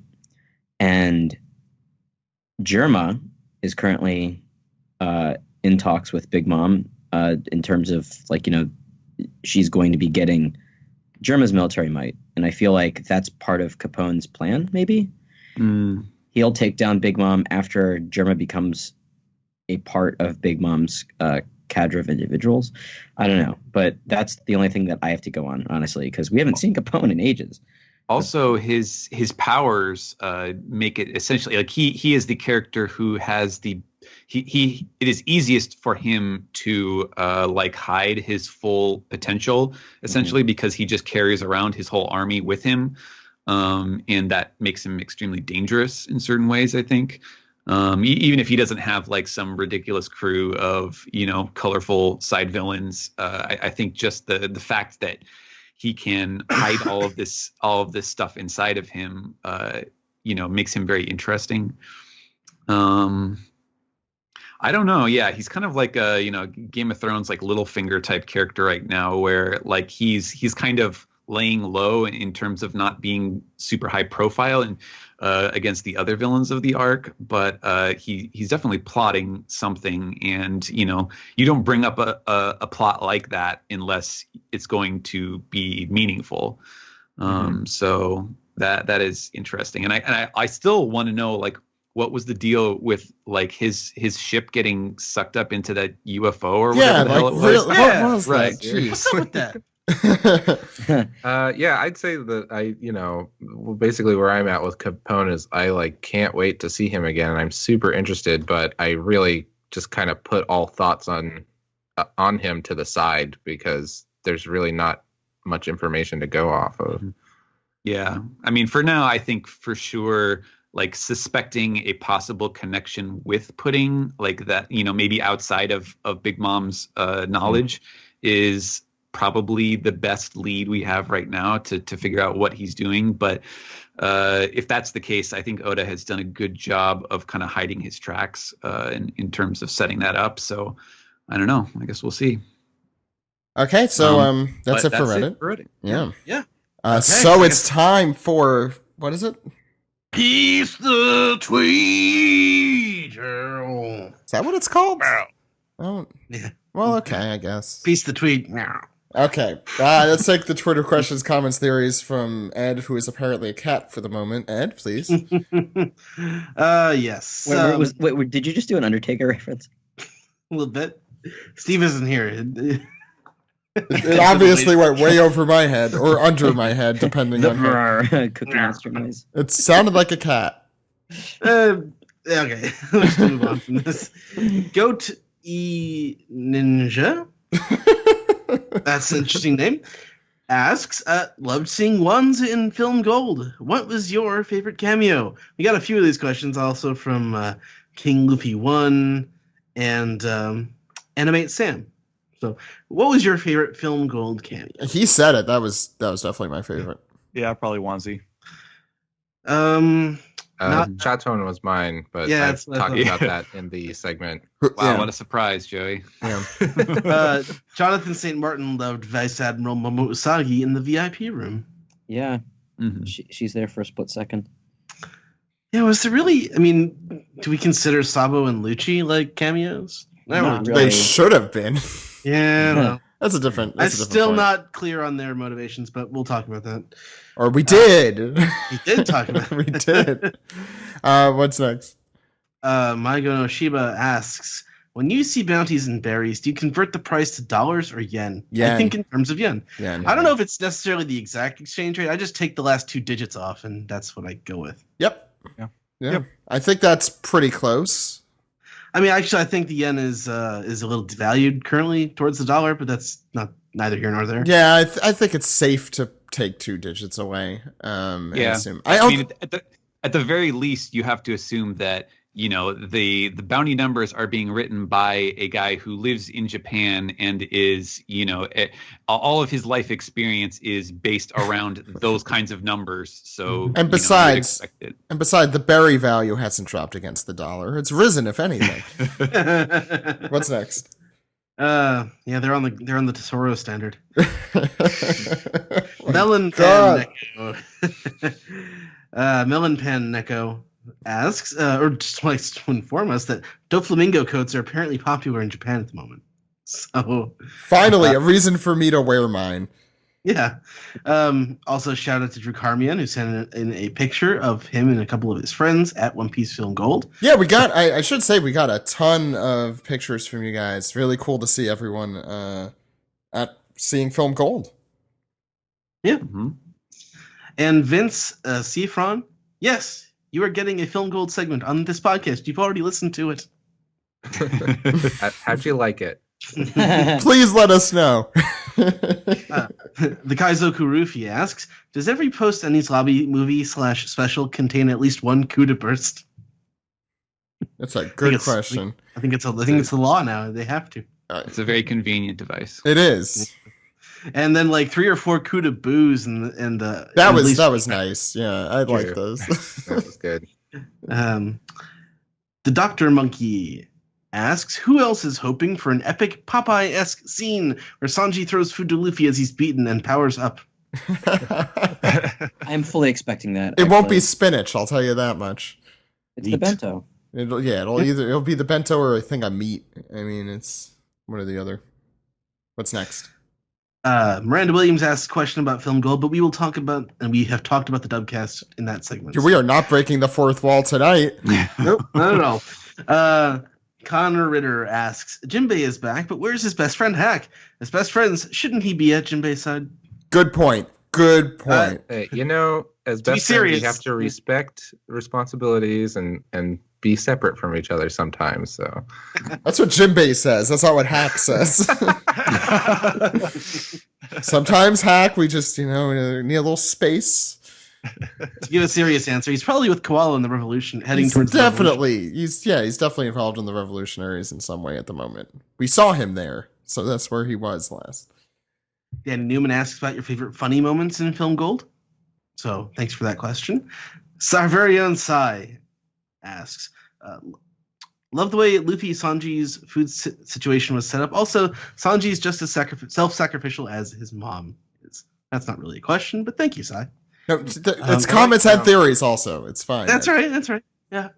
kind of along those lines, I don't know. You probably touched on this in the manga recap. I like the one panel of her like crying super over dramatically Yeah, because I feel like that's reflected in Sanji's personality a lot. definitely. Yeah.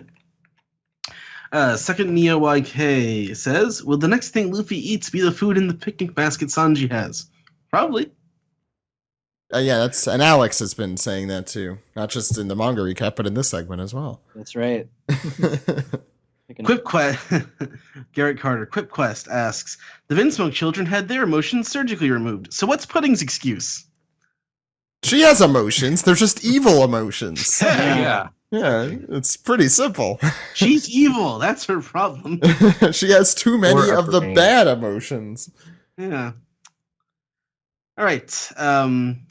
Actually, the rest of these are Film Gold questions. So we can. I think that's the end of the Piece Together segment this week.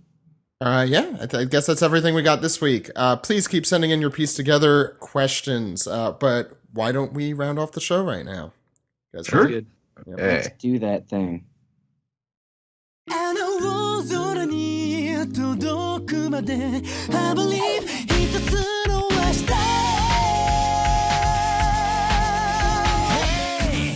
This has been the One Piece Podcast, episode 452 for the week of Monday, January 16th, 2017. Good episode today, you guys. Had Pack Crew here. We had Greg on earlier. Please check out one-piece.com, the official One Piece website, where Greg writes a column every month or so. And he's also in V-Jump. If you're over there in Japan, please subscribe to that and read his column, the Grelog, I think is the correct pronunciation. So please check that out as well. We also had our One Piece Film Gold Roundtable. If you have not checked out that movie, you probably don't have very much time to do it. So get out there and do it. The last day is on January 17th. We will have our normal commentary for One Piece Film Gold whenever the physical release happens, so do not worry. And we'll probably talk about it in significantly more detail / get off track quite often, as we usually do in those. So look forward to that. I think that's everything for the moment. Next week, there is no chapter, so we're doing a special. We're going to do a double anime recap. Sam, you're going to help us with that next week. We ran short on time this week. We'll say that. Anyway, we also have our One Piece villains ranking. So that is going to be a very long episode, but it's a very good episode. Do not worry. It was a lot of fun ranking those. It's a cloudy haze, but it was a lot of fun. We have Casey on for that, also known as Minovsky. So please listen in. That's next week. Double anime, one villain ranking. Now, let's see how people could contact you guys. First, let's start with Jose. Where can people find you? You can follow me on Twitter at Jose_CNN. Also, just recently, Loop on the Third Part 2, Set 1 just came out, and I worked on that. Please pick that up from Discotech Media. If you're in the LA area, please come to Anime LA. I'll be there doing some Discotech work. Yeah, I hope to see you in LA if you happen to be there. Also, please continue watching CNN for all your breaking news coverage. And you can also find me in the CNN building, I guess. You might need some authorization to get in there to see Jose. You might need some authorization. I also want to thank Sam. Where can people find you? They can find me every week, most weeks doing the anime recap on the One Piece podcast, and they can find me on AnimeNewsNetwork.com doing the daily streaming reviews for One Piece and Dragon Ball Super. Awesome. Thank you, Sam. Joey, where can people find you? They could follow me on Twitter at Joey Weiser or joeywiser.tumblr.com with news about my comic stuff, and Twitter's a lot of personal stuff, talking about anime and movies and stuff. I do an all-ages graphic novel series called Merman that books 1 through 4 are available in hardcover and digital, and 1 through 2 are available in softcover. Book 5 is coming out in April, so look out for that. And please follow at Toho Yaro. Toho Yaro is a podcast that Alex and I do with our friend Scott, and you can hear it on iTunes or SoundCloud or wherever you like to listen to podcasts, where we do a review every month of a Japanese movie. This month we covered Tora-san, Our Lovable Tramp, the first Tora-san movie based around or on the what am I saying? It's the character that the character Chaton is based off of in One Piece Film Gold. So check it out if you're curious about that. And then next month we'll be covering Beat Takeshi's 2003 adaptation of Zatoichi. So Who that's going to be fun. Fujitora is based off of. Mm-hmm. Yeah, we're going on a lot of One Piece Admiral... connections. yeah. Stephen, where can people find you? You can follow me on Twitter if you like. My handle is at Translatosaurus. Hear my thoughts. If you have any questions, tweet them at me, and we'll have a good time. Alex, where can people find you? All forms of social media, Twitter, Tumblr, Instagram, at dude ! All one word. Like Joey said, listen to Toho Yaro. We're pretty proud of it. It's pretty great. And check out our latest episode. A mini just dropped. Let's talk about that mini for a second, because that also relates to Fujitora and Zatoichi. Yeah, actually directly relates to that. Yeah, we if you're curious to try out a Zatoichi movie and you're not sure where to start, I recommended 4 of the classic films, and so take a listen to that. It's just like a 10-minute episode, so you can like listen to it real quick, and if any of those 4 sounds interesting to you, they're all a little bit different. You can give it a shot. Yeah, highly recommend listening to that. And I definitely want to take the dive into Zatoichi, so I will be listening to that later tomorrow, probably. Steve, where can people find you? You could find me on Twitter, Instagram, and Tumblr, Steve Yurko, all one word. Yeah, you might be finding me there more than you will be here in the future, but we'll keep in touch. Little Steve is growing up. Ed, where can people find us?